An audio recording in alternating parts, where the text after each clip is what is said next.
ਪੁੱਛਣ ਗੱਲ ਈਮਾਨ ਦੀ। ਕਾਜੀ ਮੁੱਲਾਂ ਇਕੱਠੇ ਹੋਈ, ਵੱਡਾ ਸਾਂਗ ਵਰਤਾਇਆ, ਲੱਖ ਨਾ ਸਕੈ ਕੁਦਰਤ ਕੋਈ। ਇਹ ਜਿਹੜਾ ਪ੍ਰਸੰਗ ਚੱਲ ਰਿਹਾ ਹੈ, ਜੋ ਗੱਲਬਾਤ ਚੱਲ ਰਹੀ ਹੈ, ਜਿਸ ਵੇਲੇ ਸਤਿਗੁਰੂ ਗੁਰੂ ਨਾਨਕ ਸਾਹਿਬ ਮਹਾਰਾਜ ਜੀ ਮੱਕੇ ਦੇ ਵਿੱਚ ਪਹੁੰਚੇ ਨੇ ਅਤੇ ਗੁਰੂ ਨਾਨਕ ਸਾਹਿਬ ਮਹਾਰਾਜ ਜੀ ਦੇ ਨਾਲ ਜਿਹੜੇ ਸਵਾਲ ਜਵਾਬ ਹੋਏ ਨੇ, ਅਤੇ ਅਸੀਂ ਕੱਲ੍ਹ ਵੀ ਵਿਚਾਰਿਆ ਹੈ ਕਿ ਰੁਕਨਦੀਨ ਉੱਥੇ ਗੁਰੂ ਨਾਨਕ ਸਾਹਿਬ ਸੱਚੇ ਪਾਤਸ਼ਾਹ ਜੀ ਦਾ ਸਿੱਖ ਬਣਦਾ ਹੈ। ਹੋਰ ਵੀ ਇਹਦੇ ਨਾਲ ਸੰਬੰਧਿਤ ਲੋਕ ਨੇ ਜਿਹੜੇ ਈਮਾਨ ਗੁਰੂ ਨਾਨਕ ਸਾਹਿਬ ਦੇ ਉੱਤੇ ਲੈ ਕੇ ਆਉਂਦੇ ਨੇ, ਅਤੇ ਉਹਨਾਂ ਦੇ ਵਿੱਚੋਂ ਕੁਝ ਸਵਾਲ ਨੇ। ਵੈਸੇ ਭਾਈ ਵੀਰ ਸਿੰਘ ਹੁਣਾਂ ਨੇ ਇਹ ਹਵਾਲਾ ਦਿੱਤਾ ਹੈ, ਜਾਂ ਅੱਜ ਮੈਂ ਡਾਕਟਰ ਸੁਖਪ੍ਰੀਤ ਸਿੰਘ ਹੁਣੀ ਉਦੋਂ ਕੇ ਹੁਣਾਂ ਨੂੰ ਸੁਣਦਾ ਪਿਆ ਸੀ, ਅਤੇ ਉਹ ਇਸ ਗੱਲ ਨੂੰ ਕਹਿ ਰਹੇ ਸੀ ਵੀ ਪਾਕਿਸਤਾਨ ਦੇ ਵਿੱਚ ਹੁਣ, ਉਦੋਂ ਤਾਂ ਕਿਉਂਕਿ ਪਾਕਿਸਤਾਨ ਹੈ ਨਹੀਂ ਸੀ ਗੁਰੂ ਸਾਹਿਬ ਦੇ ਵੇਲੇ, ਜਿਹੜਾ ਬਹਾਵਲਪੁਰ ਹੈ ਉਹਦੇ ਵਿੱਚ ਇੱਕ ਜਗ੍ਹਾ ਹੈ ਜਿਹਨੂੰ ਉੱਚ ਸ਼ਰੀਫ ਕਿਹਾ ਜਾਂਦਾ ਹੈ, ਅਤੇ ਉਸ ਥਾਂ ਦੇ ਜਿਹੜੇ ਪੀਰ ਹੁੰਦੇ ਸੀ ਉਹ ਉੱਥੇ ਹੱਜ ਦੇ ਲਈ ਜਾਂਦੇ ਸੀ। ਜਿੱਦਾਂ ਬਾਕੀ ਦੁਨੀਆ ਦੇ ਮੁਸਲਮਾਨ ਜਾਂਦੇ ਨੇ, ਉੱਦਾਂ ਉਹ ਵੀ ਉੱਥੋਂ ਦੇ ਜਿਹੜੇ ਪੀਰ ਸੀ ਉਹ ਹੱਜ ਦੇ ਲਈ ਜਾਂਦੇ ਸੀ। ਅਤੇ ਇੱਦਾਂ ਕਹਿ ਲਈਏ ਵੀ ਉੱਥੋਂ ਦਾ ਰੁਕਨਦੀਨ ਵੈਸੇ ਉੱਥੋਂ ਦਾ ਹੈ, ਜਿਹਨੂੰ ਅਸੀਂ ਕਹਿੰਦੇ ਹਾਂ ਵੀ ਪਿੱਛੋਂ ਉਹ ਹਿੰਦੁਸਤਾਨ ਦਾ ਸੀ, ਉਹ ਉੱਥੋਂ ਦਾ ਸੀ ਅਤੇ ਉੱਥੇ ਪੜ੍ਹਦਾ ਹੁੰਦਾ ਸੀ ਮੱਕੇ ਦੇ ਵਿੱਚ ਜਾ ਕੇ, ਸਿੱਖਿਆ ਲਈ ਸੀ ਉਹਨੇ ਉੱਥੇ। ਸੁਭਾਵਿਕ ਜੀ ਗੱਲ ਹੈ ਵੀ ਜਦੋਂ ਗੋਸ਼ਟੀ ਹੋਈ ਸੀ ਉਹਦੀ ਗੁਰੂ ਨਾਨਕ ਸਾਹਿਬ ਮਹਾਰਾਜ ਦੇ ਨਾਲ ਗੱਲਬਾਤ ਹੋਈ ਸੀ, ਅਤੇ ਸਾਰਿਆਂ ਨੇ ਰੁਕਨਦੀਨ ਨੂੰ ਹੀ ਅੱਗੇ ਕੀਤਾ ਸੀ ਵੀ ਤੂੰ ਇਹਦੇ ਨਾਲ ਗੱਲ ਕਰ, ਤੇਰੇ ਇਲਾਕੇ ਦਾ ਹੈ, ਉੱਧਰਲੇ ਪਾਸੇ ਤੋਂ ਆਇਆ ਹੈ। ਅਤੇ ਬਾਅਦ ਦੇ ਵਿੱਚ ਖੇਡ ਕੁਝ ਹੋਰ ਵਾਪਰ ਗਈ ਵੀ ਉਹ ਅਸਲ ਦੇ ਵਿੱਚ ਰੁਕਨਦੀਨ ਗੁਰੂ ਨਾਨਕ ਸਾਹਿਬ ਮਹਾਰਾਜ ਜੀ ਦਾ ਉਹ ਚੇਲਾ ਬਣ ਜਾਂਦਾ ਹੈ, ਅਤੇ ਉਹਨੂੰ ਉੱਥੇ ਸਜ਼ਾ ਦੇ ਦਿੱਤੀ ਜਾਂਦੀ ਹੈ, ਜਿਹਦੇ ਬਾਰੇ ਅਸੀਂ ਕੱਲ੍ਹ ਵਿਚਾਰਿਆ ਵੀ 7 ਜਿਹੜੇ ਫਤਵੇ ਸੀ ਉਹਦੇ ਵਿਰੁੱਧ ਲੱਗੇ ਸੀ ਮੱਕੇ ਦੇ ਵਿੱਚ ਗੁਰੂ ਨਾਨਕ ਸਾਹਿਬ ਮਹਾਰਾਜ ਜੀ ਦਾ ਸਿੱਖ ਬਣਨ ਦੇ ਉੱਤੇ। ਔਰ ਅਸੀਂ ਅੱਗੇ ਜਾ ਕੇ ਚਲੋ ਜਿੱਥੇ ਜਿੱਥੇ ਹਵਾਲਾ ਆਈ ਜਾਵੇਗਾ ਉਹਨੂੰ ਨਾਲੋਂ ਨਾਲ ਵਿਚਾਰੀ ਵੀ ਜਾਵਾਂਗੇ। ਜਿਹੜੇ ਸਵਾਲ ਨੇ ਉਹਨਾਂ ਦੇ ਵਿੱਚੋਂ ਇੱਕ ਸਵਾਲ ਜਿਹੜਾ ਸਭ ਤੋਂ ਅਹਿਮ ਹੈ ਔਰ ਅੱਜ ਵੀ ਦੁਨੀਆ ਦੇ ਸਾਹਮਣੇ ਖੜਾ ਹੋਇਆ ਹੈ, ਸਤਿਗੁਰੂ ਜੀ ਨੇ ਉਹ ਸਵਾਲ ਦਾ ਜਵਾਬ ਦਿੱਤਾ ਹੈ, ਅਤੇ ਇਹ ਇੱਦਾਂ ਦਾ ਜਵਾਬ ਹੈ ਅਤੇ ਇੱਦਾਂ ਦਾ ਸਵਾਲ ਹੈ ਜਿਹੜਾ ਹਰ ਵੇਲੇ ਲੋਕਾਂ ਦੇ ਸਾਹਮਣੇ ਪੈਦਾ ਹੋਣਾ ਹੈ, ਅਤੇ ਹਰ ਵੇਲੇ ਲੋਕਾਂ ਨੂੰ ਇਹੋ ਹੀ ਜਵਾਬ ਮਿਲੇਗਾ, ਜਿੰਨਾ ਮਰਜ਼ੀ ਬੰਦਾ ਜਵਾਬ ਬਦਲੀ ਜਾਵੇ। ਭਾਈ ਗੁਰਦਾਸ ਸਾਹਿਬ ਕਹਿੰਦੇ ਨੇ ਪੁੱਛਣ ਗੱਲ ਈਮਾਨ ਦੀ। ਜਦੋਂ ਪਹਿਲੀ ਗੱਲ ਤੇ ਬਾਬੇ ਸਤਿਗੁਰੂ ਗੁਰੂ ਨਾਨਕ ਸਾਹਿਬ ਮਹਾਰਾਜ ਜੀ ਨੂੰ ਉਹ ਮੱਥਾ ਟੇਕ ਦਿੰਦੇ ਨੇ ਨਾ, ਹੋਏ ਹੈਰਾਨ ਕਰੇਨ ਜੁਹਾਰੀ ਵੀ ਇਹ ਵਾਕਿਆ ਤਾਕਤ ਵਾਲਾ ਬਾਬਾ ਹੈ, ਇਹ ਆਮ ਜਿਹਾ ਨਹੀਂ ਹੈ। ਅਤੇ ਉਹ ਫਿਰ ਗੱਲ ਸ਼ੁਰੂ ਕਰਦੇ ਨੇ ਪੁੱਛਣ ਗੱਲ ਈਮਾਨ ਦੀ। ਈਮਾਨ ਦਾ ਮਤਲਬ ਵੈਸੇ ਹੁੰਦਾ ਹੈ ਮਜ਼ਹਬ, ਵੀ ਅਸਲ ਦੇ ਵਿੱਚ ਗੁਰੂ ਨਾਨਕ ਸਾਹਿਬ ਦੇ ਕੋਲੋਂ ਹੁਣ ਸਵਾਲ ਜਵਾਬ ਕਰਨੇ ਸ਼ੁਰੂ ਕਰ ਦਿੱਤੇ ਨੇ ਉਹਨਾਂ ਨੇ। ਪੁੱਛਣ ਗੱਲ ਈਮਾਨ ਦੀ। ਕੌਣ ਕੌਣ ਕਰਦੇ ਪਏ ਨੇ ਸਵਾਲ? ਕਾਜੀ ਮੁੱਲਾਂ ਇਕੱਠੇ ਹੋਈ। ਜਿਹੜੇ ਕਾਜੀ ਅਤੇ ਮੌਲਵੀ ਨੇ ਉਹ ਇਕੱਠੇ ਹੋ ਗਏ ਨੇ। ਮੈਂ ਫਿਰ ਕਹਿ ਦੇਵਾਂ, ਜਦੋਂ ਇਹ ਸ਼ਬਦ ਇਕੱਠਾ ਆਉਂਦਾ ਹੈ ਅਤੇ ਸੁਭਾਵਿਕ ਜੀ ਗੱਲ ਹੈ, 2 ਤਰੀਕੇ ਦੇ ਲੋਕ ਹੁੰਦੇ ਨੇ। ਇੱਕ ਹੁੰਦੇ ਨੇ ਆਮ ਲੋਕ, ਜਿਨ੍ਹਾਂ ਨੂੰ ਧਰਮ ਦੇ ਕਰਮ ਦੇ ਬਾਰੇ ਜਾਂ ਇੱਦਾਂ ਕਹਿ ਲਈਏ ਵੀ ਧਰਮ ਦੀ ਕੋਈ ਬਹੁਤੀ ਡੂੰਘੀ ਨਾ ਤਾਂ ਉਹਨਾਂ ਦੇ ਅੰਦਰ ਦਿਲਚਸਪੀ ਹੁੰਦੀ ਹੈ ਵੀ ਅਸੀਂ ਇਹਨੂੰ ਚੰਗੀ ਤਰ੍ਹਾਂ ਵੇਖਣਾ ਹੈ, ਅਤੇ ਨਾ ਕੋਈ ਬਹੁਤੇ ਉਹਨਾਂ ਨੇ ਗ੍ਰੰਥ ਯਾਦ ਕੀਤੇ ਹੁੰਦੇ ਨੇ, ਕੁਝ ਬਹੁਤਾ ਨਹੀਂ ਪਤਾ ਹੁੰਦਾ। ਮੈਂ ਇਹ ਨਹੀਂ ਕਹਿੰਦਾ ਵੀ ਉਹ ਧਾਰਮਿਕ ਨਹੀਂ ਹੁੰਦੇ, ਬੜਿਆਂ ਨਾਲੋਂ ਬੜੇ ਚੰਗੇ ਹੁੰਦੇ ਨੇ, ਪਰ ਧਾਰਮਿਕ ਬੰਦੇ ਦੇ ਕੋਲ ਗ੍ਰੰਥਾਂ ਦੇ ਢੇਰ ਹੁੰਦੇ ਨੇ, ਉਹਦੇ ਕੋਲ ਦਲੀਲਾਂ ਬਹੁਤ ਹੁੰਦੀਆਂ ਨੇ, ਉਹਨੂੰ ਹਰਾਉਣਾ ਸੌਖਾ ਨਹੀਂ ਹੈ, ਉਹ ਗੱਲ ਛੇਤੀ ਨਹੀਂ ਮੰਨਦਾ, ਉਹਦੇ ਗ੍ਰੰਥ ਹੀ ਨਹੀਂ ਉਹਨੂੰ ਗੱਲ ਮੰਨਣ ਦਿੰਦੇ। ਦੂਜੇ ਨੰਬਰ ਦੇ ਉੱਤੇ ਉਹਨੇ ਯਾਦ ਇੰਨਾ ਕੁਝ ਕੀਤਾ ਹੁੰਦਾ ਵੀ ਇੱਕ ਪਾਸੇ ਨੂੰ ਅਤੇ ਦੂਜੇ ਪਾਸੇ ਤੋਂ ਗੱਲ ਕੱਢ ਦੇਵੇਗਾ। ਹੁਣ ਜਿਹੜੇ ਕਾਜੀ ਮੁੱਲਾਂ ਗੁਰੂ ਨਾਨਕ ਸਾਹਿਬ ਮਹਾਰਾਜ ਜੀ ਦੇ ਨਾਲ ਗੋਸ਼ਟ ਕਰਦੇ ਪਏ ਨੇ, ਗੱਲਬਾਤ ਕਰਦੇ ਪਏ ਨੇ, ਉਹ ਕੋਈ ਮਾੜੇ ਮੋਟੇ ਨਹੀਂ ਹੋਣਗੇ, ਔਰ ਉਹ ਵੀ ਜਿਹੜਾ ਇਸਲਾਮ ਦਾ ਇੱਦਾਂ ਕਹਿ ਲਈਏ ਵੀ ਸੈਂਟਰਲ ਪਲੇਸ ਹੈ, ਉੱਥੇ ਬਹਿ ਕੇ ਜਿਹੜੇ ਘੱਟੋ ਘੱਟ ਮੌਲਵੀ ਹੋਣਗੇ ਉਹ ਮਾੜੇ ਮੋਟੇ ਤੇ ਨਹੀਂ ਹੋਣਗੇ, ਉਹ ਚੰਗੇ ਖੂਬ ਦਿਮਾਗ ਵਾਲੇ ਹੋਣਗੇ, ਬੜੇ ਰੌਸ਼ਨ ਦਿਮਾਗ ਹੋਣਗੇ, ਕਿਉਂਕਿ ਦੁਨੀਆ ਦੇ ਵੱਖਰੇ ਵੱਖਰੇ ਹਿੱਸਿਆਂ ਤੋਂ ਉੱਥੇ ਆ ਕੇ ਉਹ ਪੜ੍ਹਦੇ ਹੁੰਦੇ ਸੀ। ਕਾਜੀ ਮੁੱਲਾਂ ਇਕੱਠੇ ਹੋ ਕੇ ਅਤੇ ਮਹਾਰਾਜ ਜੀ ਨੂੰ ਸਵਾਲ ਕਰਦੇ ਨੇ। ਸਵਾਲ ਇਹ ਹੈ, ਪਹਿਲਾਂ ਗੱਲ ਸ਼ੁਰੂ ਕੀਤੀ ਜਾਂਦੀ ਹੈ, ਵੱਡਾ ਸਾਂਗ ਵਰਤਾਇਆ। ਸਾਂਗ ਦਾ ਮਤਲਬ ਹੁਣ ਇਹ ਲਫ਼ਜ਼ ਲਗਭਗ ਖਤਮ ਹੋਈ ਜਾਂਦਾ ਹੈ। ਸਾਂਗ ਦਾ ਮਤਲਬ ਹੁੰਦਾ ਹੈ ਰੀਸ, ਜਾਂ ਇੱਦਾਂ ਕਹਿ ਲਿਆ ਜਾਵੇ ਵੀ ਕਾਪੀ ਕੀਤੀ ਜਾਣੀ, ਨਕਲ ਕੀਤੀ ਜਾਣੀ। ਇੱਥੇ ਸਾਂਗ ਦਾ ਮਤਲਬ ਹੈ ਖੇਡ। ਵੱਡਾ ਸਾਂਗ ਵਰਤਾਇਆ ਦੇ ਵੀ ਰੱਬ ਨੇ ਬੜੀ ਵੱਡੀ ਖੇਡ ਵਰਤਾ ਦਿੱਤੀ ਹੈ। ਕਿਹੜੀ ਹੈ? ਲੱਖ ਨਾ ਸਕੈ ਕੁਦਰਤ ਕੋਈ, ਰੱਬ ਦੀ ਤਾਕਤ ਦਾ ਅੰਦਾਜ਼ਾ ਨਹੀਂ ਕੋਈ ਲਾ ਸਕਦਾ। ਇੱਕ ਬਚਨ ਆਪ ਜੀ ਦੇ ਅੱਗੇ ਰੱਖ ਦੇਵਾਂ, ਕਿਉਂਕਿ ਕੁਦਰਤ ਲਫ਼ਜ਼ ਸਮਝਣ ਵਾਲਾ ਹੈ। ਇਹਦੇ ਦੋ ਅਰਥ ਨੇ। ਇੱਕ ਕੁਦਰਤ ਦਾ ਮਤਲਬ ਹੈ ਨੇਚਰ, ਜੋ ਅਸੀਂ ਆਲੇ ਦੁਆਲੇ ਕਹਿ ਦਿੰਦੇ ਹਾਂ, ਐਟਮੋਸਫੀਅਰ ਨੂੰ ਕਹਿ ਦਿੰਦੇ ਹਾਂ। ਇਹਦੇ ਵਿੱਚ ਹੀ ਫਿਰ ਵਾਤਾਵਰਨ ਆ ਜਾਂਦਾ ਹੈ, ਜੋ ਇਹਨਾਂ ਅੱਖਾਂ ਦੇ ਸਾਹਮਣੇ ਨਜ਼ਰ ਆਉਂਦਾ, ਇਹ ਹੈ ਵਾਤਾਵਰਨ, ਕੁਦਰਤ ਜਿਹਨੂੰ ਕਿਹਾ ਜਾਂਦਾ ਹੈ। ਇੱਕ ਕੁਦਰਤ ਹੈ ਜਿਹਦਾ ਮਤਲਬ ਹੈ ਤਾਕਤ। ਇਹ ਅਰਬੀ ਦਾ ਵਰਡ ਹੈ। ਅਸੀਂ ਜਦੋਂ ਜਪਜੀ ਸਾਹਿਬ 'ਚ ਪੜ੍ਹਦੇ ਹਾਂ ਨਾ, ਕੁਦਰਤ ਕਵਣ ਕਹਾਂ ਵਿਚਾਰ, ਤੇ ਉੱਥੇ ਕੁਦਰਤ ਦਾ ਮਤਲਬ ਨੇਚਰ ਨਹੀਂ ਹੈ, ਉੱਥੇ ਕੁਦਰਤ ਦਾ ਮਤਲਬ ਹੈ ਤਾਕਤ। ਕੁਦਰਤ ਕਵਣ, ਮੇਰੀ ਕੀ ਤਾਕਤ ਹੈ।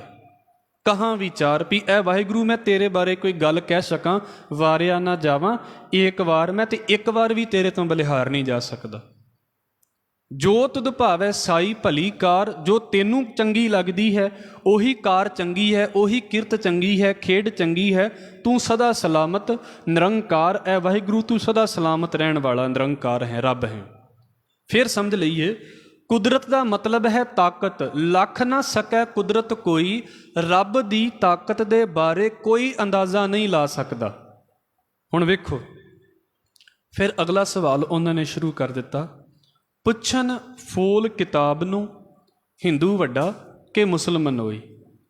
ਆਹ ਸਵਾਲ ਬਹੁਤੇ ਧਾਰਮਿਕ ਲੋਕ ਆਪਣੇ ਮਨ ਦੇ ਵਿੱਚ ਲੈ ਕੇ ਘੁੰਮਦੇ ਨੇ, ਖਾਸ ਕਰਕੇ ਉਹ ਧਾਰਮਿਕ ਲੋਕ ਜਿਨ੍ਹਾਂ ਨੂੰ ਇਸ ਗੱਲ ਦਾ ਚਾਅ ਹੈ ਵੀ ਸਾਡੀਆਂ ਗਿਣਤੀਆਂ ਵੱਧ ਜਾਣ, ਪੱਲੇ ਭਾਵੇਂ ਕੁਝ ਵੀ ਨਾ ਹੋਵੇ। ਖਾਸ ਕਰਕੇ ਉਹ ਲੋਕ ਜਿਨ੍ਹਾਂ ਨੂੰ ਮਸ਼ਹੂਰੀ ਕਰਨ ਦਾ ਬੜਾ ਚਾਅ ਹੈ ਵੀ ਵੇਖੋ ਸਾਡੇ ਪਿੱਛੇ ਇੰਨੀ ਤਾਦਾਦ ਦੇ ਵਿੱਚ ਲੋਕ ਲੱਗੇ ਨੇ, ਇੰਨੀ ਸਾਡੀ ਗਿਣਤੀ ਹੋ ਗਈ ਹੈ। ਸਤਿਗੁਰੂ ਜੀ ਦੇ ਸਾਹਮਣੇ ਸਵਾਲ ਹੈ, ਕਿਉਂਕਿ ਆਪਾਂ ਪਿਛਲੀ ਪੌੜੀ ਦੇ ਵਿੱਚ ਇੱਕ ਗੱਲ ਪੜ੍ਹ ਕੇ ਆਏ ਹਾਂ, ਆਸਾ ਹੱਥ ਕਿਤਾਬ ਕੱਛ, ਦਾਤਾਰ ਜੀ ਦੇ ਬਾਰੇ, ਕੂਜਾ ਬਾਂਗ ਮੁਸੱਲਾ ਧਾਰੀ, ਵੀ ਬਾਬੇ ਦੇ ਹੱਥ ਦੇ ਵਿੱਚ ਇੱਕ ਆਸਾ ਹੈ, ਡੰਡਾ ਟਾਈਪ ਕਹਿ ਲਈਏ, ਤੇ ਕਿਤਾਬ ਜਿਹੜੀ ਜਿਹਦੇ ਵਿੱਚ ਉਹਨਾਂ ਨੇ ਬਾਣੀ ਲਿਖੀ ਹੈ। ਵਿਦਵਾਨ ਕਹਿੰਦੇ ਨੇ ਵੀ ਮਹਾਰਾਜ ਜੀ ਦੀ ਜਿਹੜੀ ਬਾਣੀ ਸੀ ਉਹ ਲਿਖ ਕੇ ਤੇ ਆਪਣੇ ਕੋਲ ਮਹਾਰਾਜ ਰੱਖ ਲੈਂਦੇ ਸੀ, ਉਹਨੂੰ ਫਿਰ ਮਹਾਰਾਜ ਜੀ ਨੇ ਆਪਣੇ ਕੋਲ ਰੱਖਿਆ ਹੈ। ਕੱਛ ਦੇ ਵਿੱਚ ਰੱਖਣ ਦਾ ਮਤਲਬ ਆਪਣੇ ਕੋਲ ਰੱਖਣਾ। ਉਹ ਹੁਣ ਸਤਿਗੁਰੂ ਨੂੰ ਕਹਿੰਦੇ ਨੇ ਵੀ ਤੁਸੀਂ ਆਪਣਾ ਕਲਾਮ ਲਿਖਿਆ ਹੈ, ਆਪਣੀ ਬਾਣੀ ਲਿਖੀ ਹੈ, ਤੇ ਇਹਦੇ ਵਿੱਚੋਂ ਸਾਨੂੰ ਹਵਾਲੇ ਦੇਵੋ, ਇਹਦੇ ਵਿੱਚੋਂ ਸਾਨੂੰ ਗੱਲ ਦੱਸੋ। ਪੁੱਛਣ ਫੋਲ ਕਿਤਾਬ ਨੂੰ, ਵੀ ਆਪਣੀ ਕਿਤਾਬ ਨੂੰ, ਬਾਣੀ ਨੂੰ ਫੋਲ ਕੇ ਤੁਸੀਂ ਦੱਸੋ, ਹਿੰਦੂ ਵੱਡਾ ਕਿ ਮੁਸਲਮਾਨ ਹੋਈ, ਵੀ ਹਿੰਦੂ ਵੱਡਾ ਹੈ ਕਿ ਮੁਸਲਮਾਨ ਵੱਡਾ ਹੈ, ਕੌਣ ਹੈ ਦੋਵਾਂ ਦੇ ਵਿੱਚੋਂ ਵੱਡਾ। ਤੇ ਮਹਾਰਾਜ ਜੀ ਨੇ ਬੜਾ ਨਾ ਸੌਖਾ ਜਿਹਾ ਸਵਾਲ ਰੱਖਿਆ ਹੈ। ਜਦੋਂ ਅਸੀਂ ਇੱਕ ਧੜੇ ਦੇ ਵਿੱਚ ਡਿੱਗ ਪੈਂਦੇ ਹਾਂ ਨਾ ਵੀ ਆਹ ਧੜਾ ਚੰਗਾ ਹੈ ਤੇ ਦੂਜਾ ਧੜਾ ਮਾੜਾ ਹੈ, ਫਿਰ ਸੁਭਾਵਿਕ ਜੀ ਗੱਲ ਹੈ ਸਾਡੇ ਵੈਰੀ ਮਿੱਤਰ ਬਣਨੇ ਸ਼ੁਰੂ ਹੋ ਜਾਂਦੇ ਨੇ। ਸਾਨੂੰ ਇੱਦਾਂ ਚੱਲਣਾ ਚਾਹੀਦਾ ਹੈ, ਜਿਹਨੂੰ ਗੁਰੂ ਰਾਮਦਾਸ ਸਾਹਿਬ ਮਹਾਰਾਜ ਕਹਿੰਦੇ, ਹਮ ਹਰ ਸਿਉ ਧੜਾ ਕੀਆ ਮੇਰੀ ਹਰ ਟੇਕ। ਸਾਡਾ ਕਿਸੇ ਨਾਲ ਪੱਖ ਨਹੀਂ ਹੈ। ਹਰ ਕੋਈ ਆਪਣੀ ਥਾਂ ਤੇ ਚੰਗਾ ਤੇ ਹਰ ਕੋਈ ਆਪਣੀ ਥਾਂ ਤੇ ਬੁਰਾ ਵੀ ਹੋ ਸਕਦਾ ਹੈ। ਇਹ ਸਿਰਫ ਧਾਰਮਿਕ ਗੱਲ ਨਹੀਂ ਹੈ, ਜ਼ਿੰਦਗੀ ਦੇ ਕਿਸੇ ਵੀ ਪਾਸੇ ਦੇ ਉੱਤੇ ਜਿਸ ਵੀ ਪਾਸੇ ਅਸੀਂ ਜ਼ਿਆਦਾ ਝੁਕ ਗਏ, ਜਿੱਦਾਂ ਸੌਖਾ ਜਿਹਾ ਸੌਦਾ ਕੀਤਾ ਜਾਂਦਾ ਹੈ। ਹੁਣ ਤੇ ਦੂਸਰੇ ਸਾਡੇ ਕੋਲ ਇਲੈਕਟ੍ਰਿਕ ਜਿਹੜੇ ਨੇ ਉਹ ਕੰਡੇ ਆ ਗਏ ਵੇਟ ਕਰਨ ਵਾਲੇ, ਤੱਕੜੀ ਦੇ ਵਿੱਚ ਚੀਜ਼ਾਂ ਤੋਲੀਆਂ ਜਾਂਦੀਆਂ ਨੇ, ਤੁਲਦੀਆਂ ਉਹੀ ਨੇ ਜਿਹੜੀਆਂ ਬਰਾਬਰ ਹੋ ਜਾਣ। ਜਿਹੜਾ ਪਾਸਾ ਝੁਕ ਗਿਆ ਉਹ ਸਮਝ ਲਓ ਵੀ ਅਜੇ ਇੰਬੈਲੈਂਸ ਹੈ, ਅਜੇ ਗੱਲ ਬਣੀ ਨਹੀਂ ਹੈ। ਪੁੱਛਣ ਫੋਲ ਕਿਤਾਬ ਨੂੰ, ਹਿੰਦੂ ਵੱਡਾ ਕਿ ਮੁਸਲਮਾਨ ਹੋਈ, ਬਾਬਾ ਆਖੇ ਹਾਜੀਆਂ ਸ਼ੁਭ ਅਮਲਾਂ ਬਾਝੋਂ ਦੋਨੋਂ ਰੋਈ। ਬਾਬੇ ਨੇ ਇਹ ਨਹੀਂ ਆਖਿਆ ਵੀ ਹੁਣ ਮੈਂ ਤੁਹਾਡੇ ਲਾਗੇ ਬੈਠਾ ਤਾਂ ਮੈਂ ਕਹਿ ਦੇਵਾਂ ਵੀ ਤੁਸੀਂ ਬੜੇ ਚੰਗੇ ਜੇ, ਤੇ ਉਹਨਾਂ ਤੋਂ ਦੂਰ ਬੈਠਾ ਤਾਂ ਉਹਨਾਂ ਨੂੰ ਕਹਿ ਦੇਵਾਂ ਵੀ ਉਹ ਤੇ ਬਿਲਕੁਲ ਨਿਕੰਮੇ ਨੇ। ਨਹੀਂ, ਮਹਾਰਾਜ ਕਹਿੰਦੇ ਬਾਬਾ ਆਖੇ ਹਾਜੀਆਂ, ਇਹ ਹੱਜ ਕਰਨ ਵਾਲੇ ਯਾਤਰੀਓ ਇਸ ਗੱਲ ਨੂੰ ਸਮਝੋ, ਸ਼ੁਭ ਅਮਲਾਂ ਬਾਝੋਂ ਦੋਨੋਂ ਰੋਈ। ਜੇ ਅਮਲ ਚੰਗੇ ਨਹੀਂ, ਕੰਮ ਚੰਗੇ ਨਹੀਂ, ਤੇ ਫਿਰ ਦੋਵੇਂ ਹੀ ਰੋਣਗੇ। ਤੇ ਚਲੋ ਉੱਥੇ ਤੇ ਸਵਾਲ ਹੀ ਉਹਨਾਂ ਨੇ ਦੋਵਾਂ ਦੇ ਬਾਰੇ ਕੀਤਾ ਸੀ ਵੀ ਹਿੰਦੂ ਵੱਡਾ ਕਿ ਮੁਸਲਮਾਨ ਹੈ।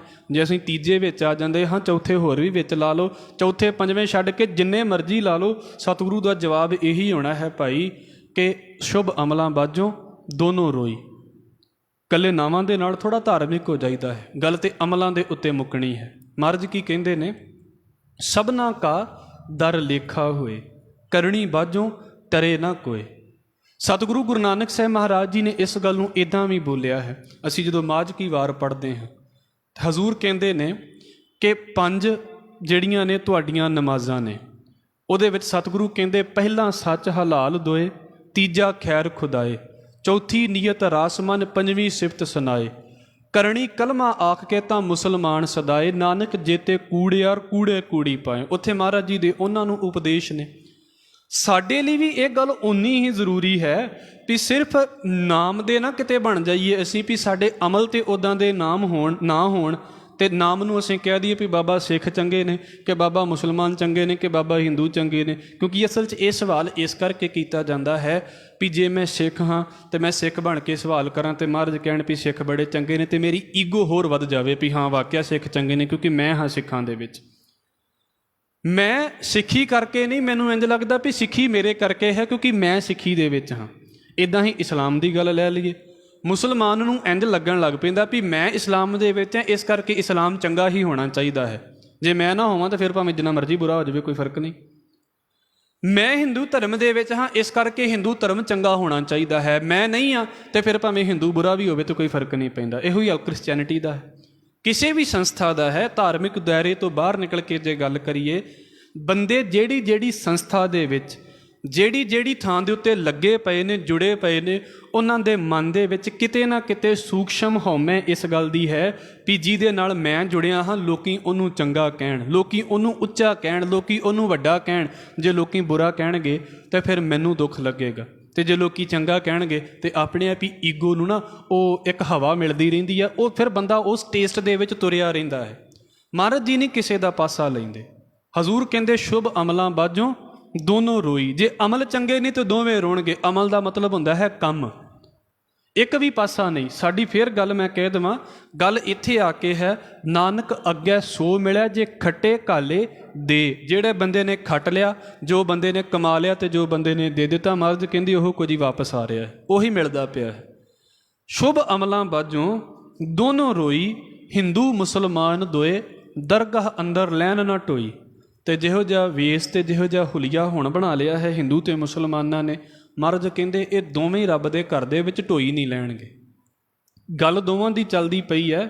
ਜਦੋਂ ਸਾਡੇ ਵਰਗੇ ਚੰਗੇ ਭਲੇ ਅਸੀਂ ਕਹਿੰਦੇ ਵੀ ਆਪਣੇ ਆਪ ਨੂੰ ਇੰਝ ਸਮਝਦੇ ਨੇ ਵੀ ਸਿੱਖੀ ਹੈ ਹੀ ਸਾਡੇ ਕਰਕੇ ਹੈ, ਜਦੋਂ ਉਹ ਗਲਤੀਆਂ ਕਰਦੇ ਨੇ ਬਾਬਾ ਉਹਨਾਂ ਦੇ ਲਈ ਵੀ ਇੱਦਾਂ ਦਾ ਹੀ ਹੈ। ਇਹਨਾਂ ਦਿਨਾਂ ਦੇ ਵਿੱਚ ਬਖਸ਼ ਲਵੇ ਸਤਿਗੁਰੂ, ਮੈਂ ਵਾਰ-ਵਾਰ ਕਹਿੰਦਾ ਹੁੰਦਾ ਕਿ ਮੈਂ ਇੱਕੋ ਗੱਲ ਕਹਿ ਰਿਹਾ ਹਾਂ। ਪ੍ਰੋਫੈਸਰ ਪੂਰਨ ਸਿੰਘ ਦੀ ਗੱਲ 3-4 ਦਿਨ ਹੋ ਗਏ ਨੇ ਮੇਰੇ ਦਿਮਾਗ ਦੇ ਵਿੱਚ ਕਾਫੀ ਵਾਰ ਘੁੰਮਦੀ ਪਈ ਹੈ, ਤੇ ਮੈਂ 2-3 ਵਾਰ ਲਗਭਗ ਬੋਲ ਵੀ ਚੁੱਕਾ ਹਾਂ ਉਸ ਗੱਲ ਨੂੰ।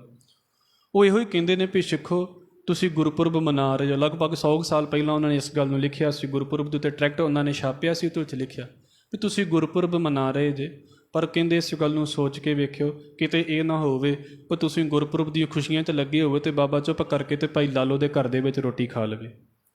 ਬਸ ਇੰਨੀ ਕੁ ਖੇਡ ਹੈ ਜ਼ਿੰਦਗੀ ਦੀ।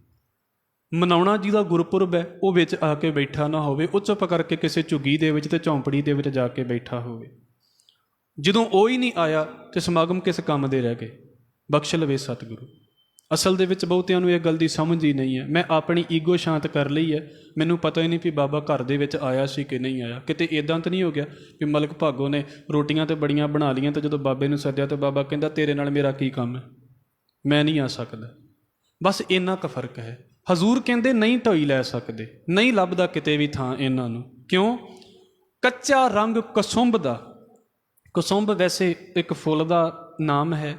ਇੱਦਾਂ ਕਹਿ ਲਈਏ ਵੀ ਇਹਨਾਂ ਦਾ ਰੰਗ ਜਲਦੀ ਫੇਡ ਹੋ ਜਾਂਦਾ ਹੈ। ਪਾਣੀ ਦੇ ਵਿੱਚ ਧੋਤਿਆਂ ਵੀ ਕੁਝ ਰੰਗ ਇੱਦਾਂ ਦੇ ਹੁੰਦੇ ਨੇ। ਅਸੀਂ ਕੱਪੜੇ ਪਹਿਨਦੇ ਹਾਂ, ਦਸਤਾਰਾਂ ਦੇ ਰੰਗ ਹੁੰਦੇ ਨੇ।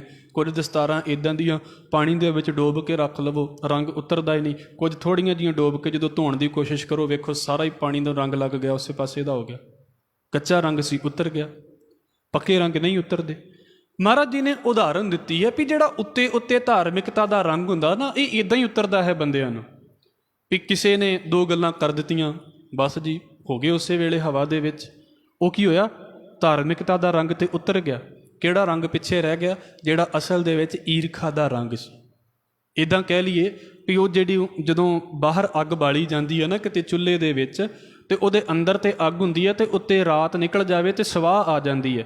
ਸਵਾਹ ਨੂੰ ਵੇਖ ਕੇ ਲੱਗਦਾ ਵੀ ਅੱਗ ਬੁੱਝ ਗਈ ਹੈ, ਬਸ ਹਵਾ ਆਉਂਦੀ ਹੈ, ਸਵਾਹ ਪਰੇ ਹੋ ਜਾਂਦੀ, ਅੰਦਰੋਂ ਫੇਰ ਚਗਿਆੜੇ ਨਿਕਲਣੇ ਸ਼ੁਰੂ ਹੋ ਜਾਂਦੇ ਨੇ, ਅੱਗੋਂ ਅੰਦਰੋਂ ਫੇਰ ਉਹੀ ਕੁਝ ਨਿਕਲਦਾ।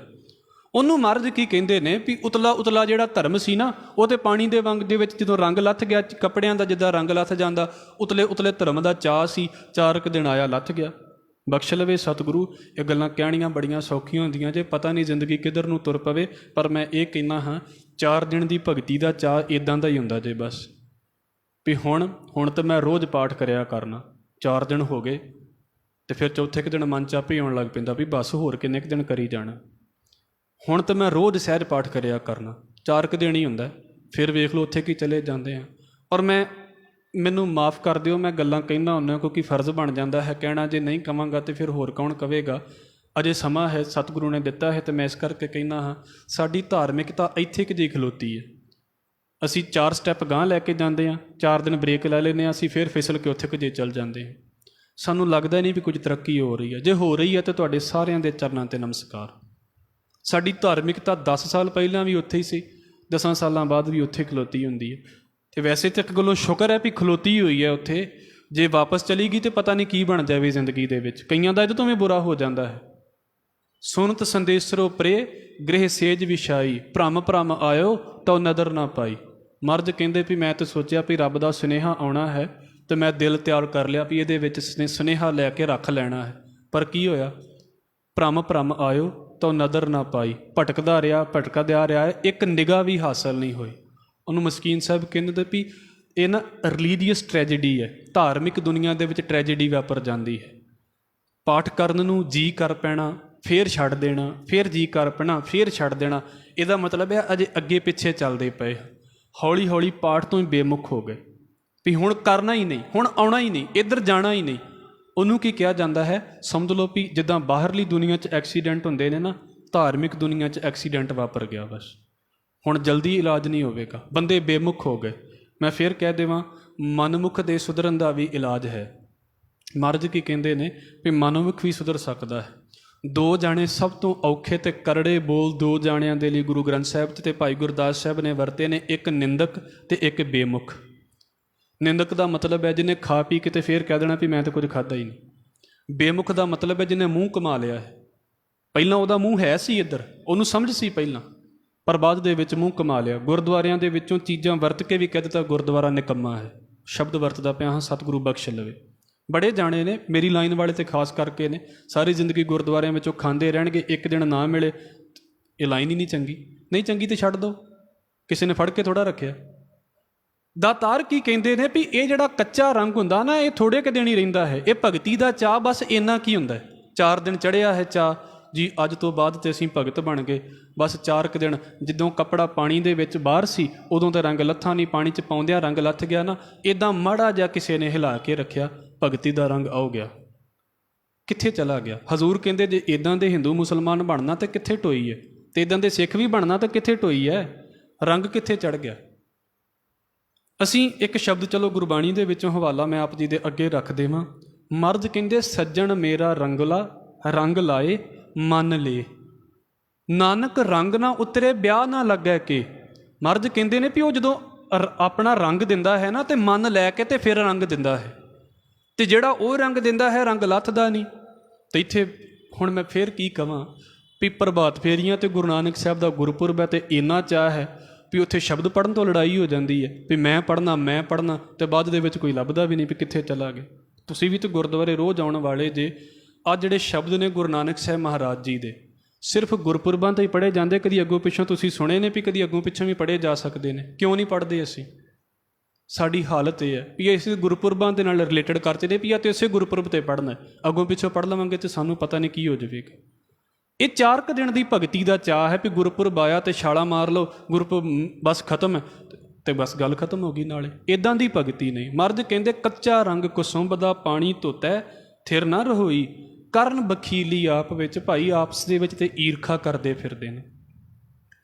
ਸਾਡੀ ਧਾਰਮਿਕਤਾ, ਭਾਵੇਂ ਅਸੀਂ ਕਿਸੇ ਵੀ ਮਜ਼ਹਬ ਦੇ ਨਾਲ ਸੰਬੰਧਿਤ ਹਾਂ, ਕੋਈ ਮੁਸਲਮਾਨ ਹੋਵੇ, ਈਸਾਈ ਹੋਵੇ, ਸਿੱਖ ਹੋਵੇ, ਹਿੰਦੂ ਹੋਵੇ, ਕੋਈ ਵੀ ਹੋਵੇ, ਜੇ ਮੈਨੂੰ ਆਪਣੇ ਲਾਗੇ ਬੈਠਾ ਦੂਜਾ ਬੰਦਾ ਚੰਗਾ ਨਹੀਂ ਲੱਗਦਾ ਪਿਆ, ਉਹਦੇ ਵੱਲ ਵੇਖ ਕੇ ਮੇਰੇ ਮਨ ਦੇ ਅੰਦਰ ਘ੍ਰਿਣਾ ਪੈਦਾ ਹੋ ਰਹੀ ਹੈ, ਈਰਖਾ ਪੈਦਾ ਹੋ ਰਹੀ ਹੈ।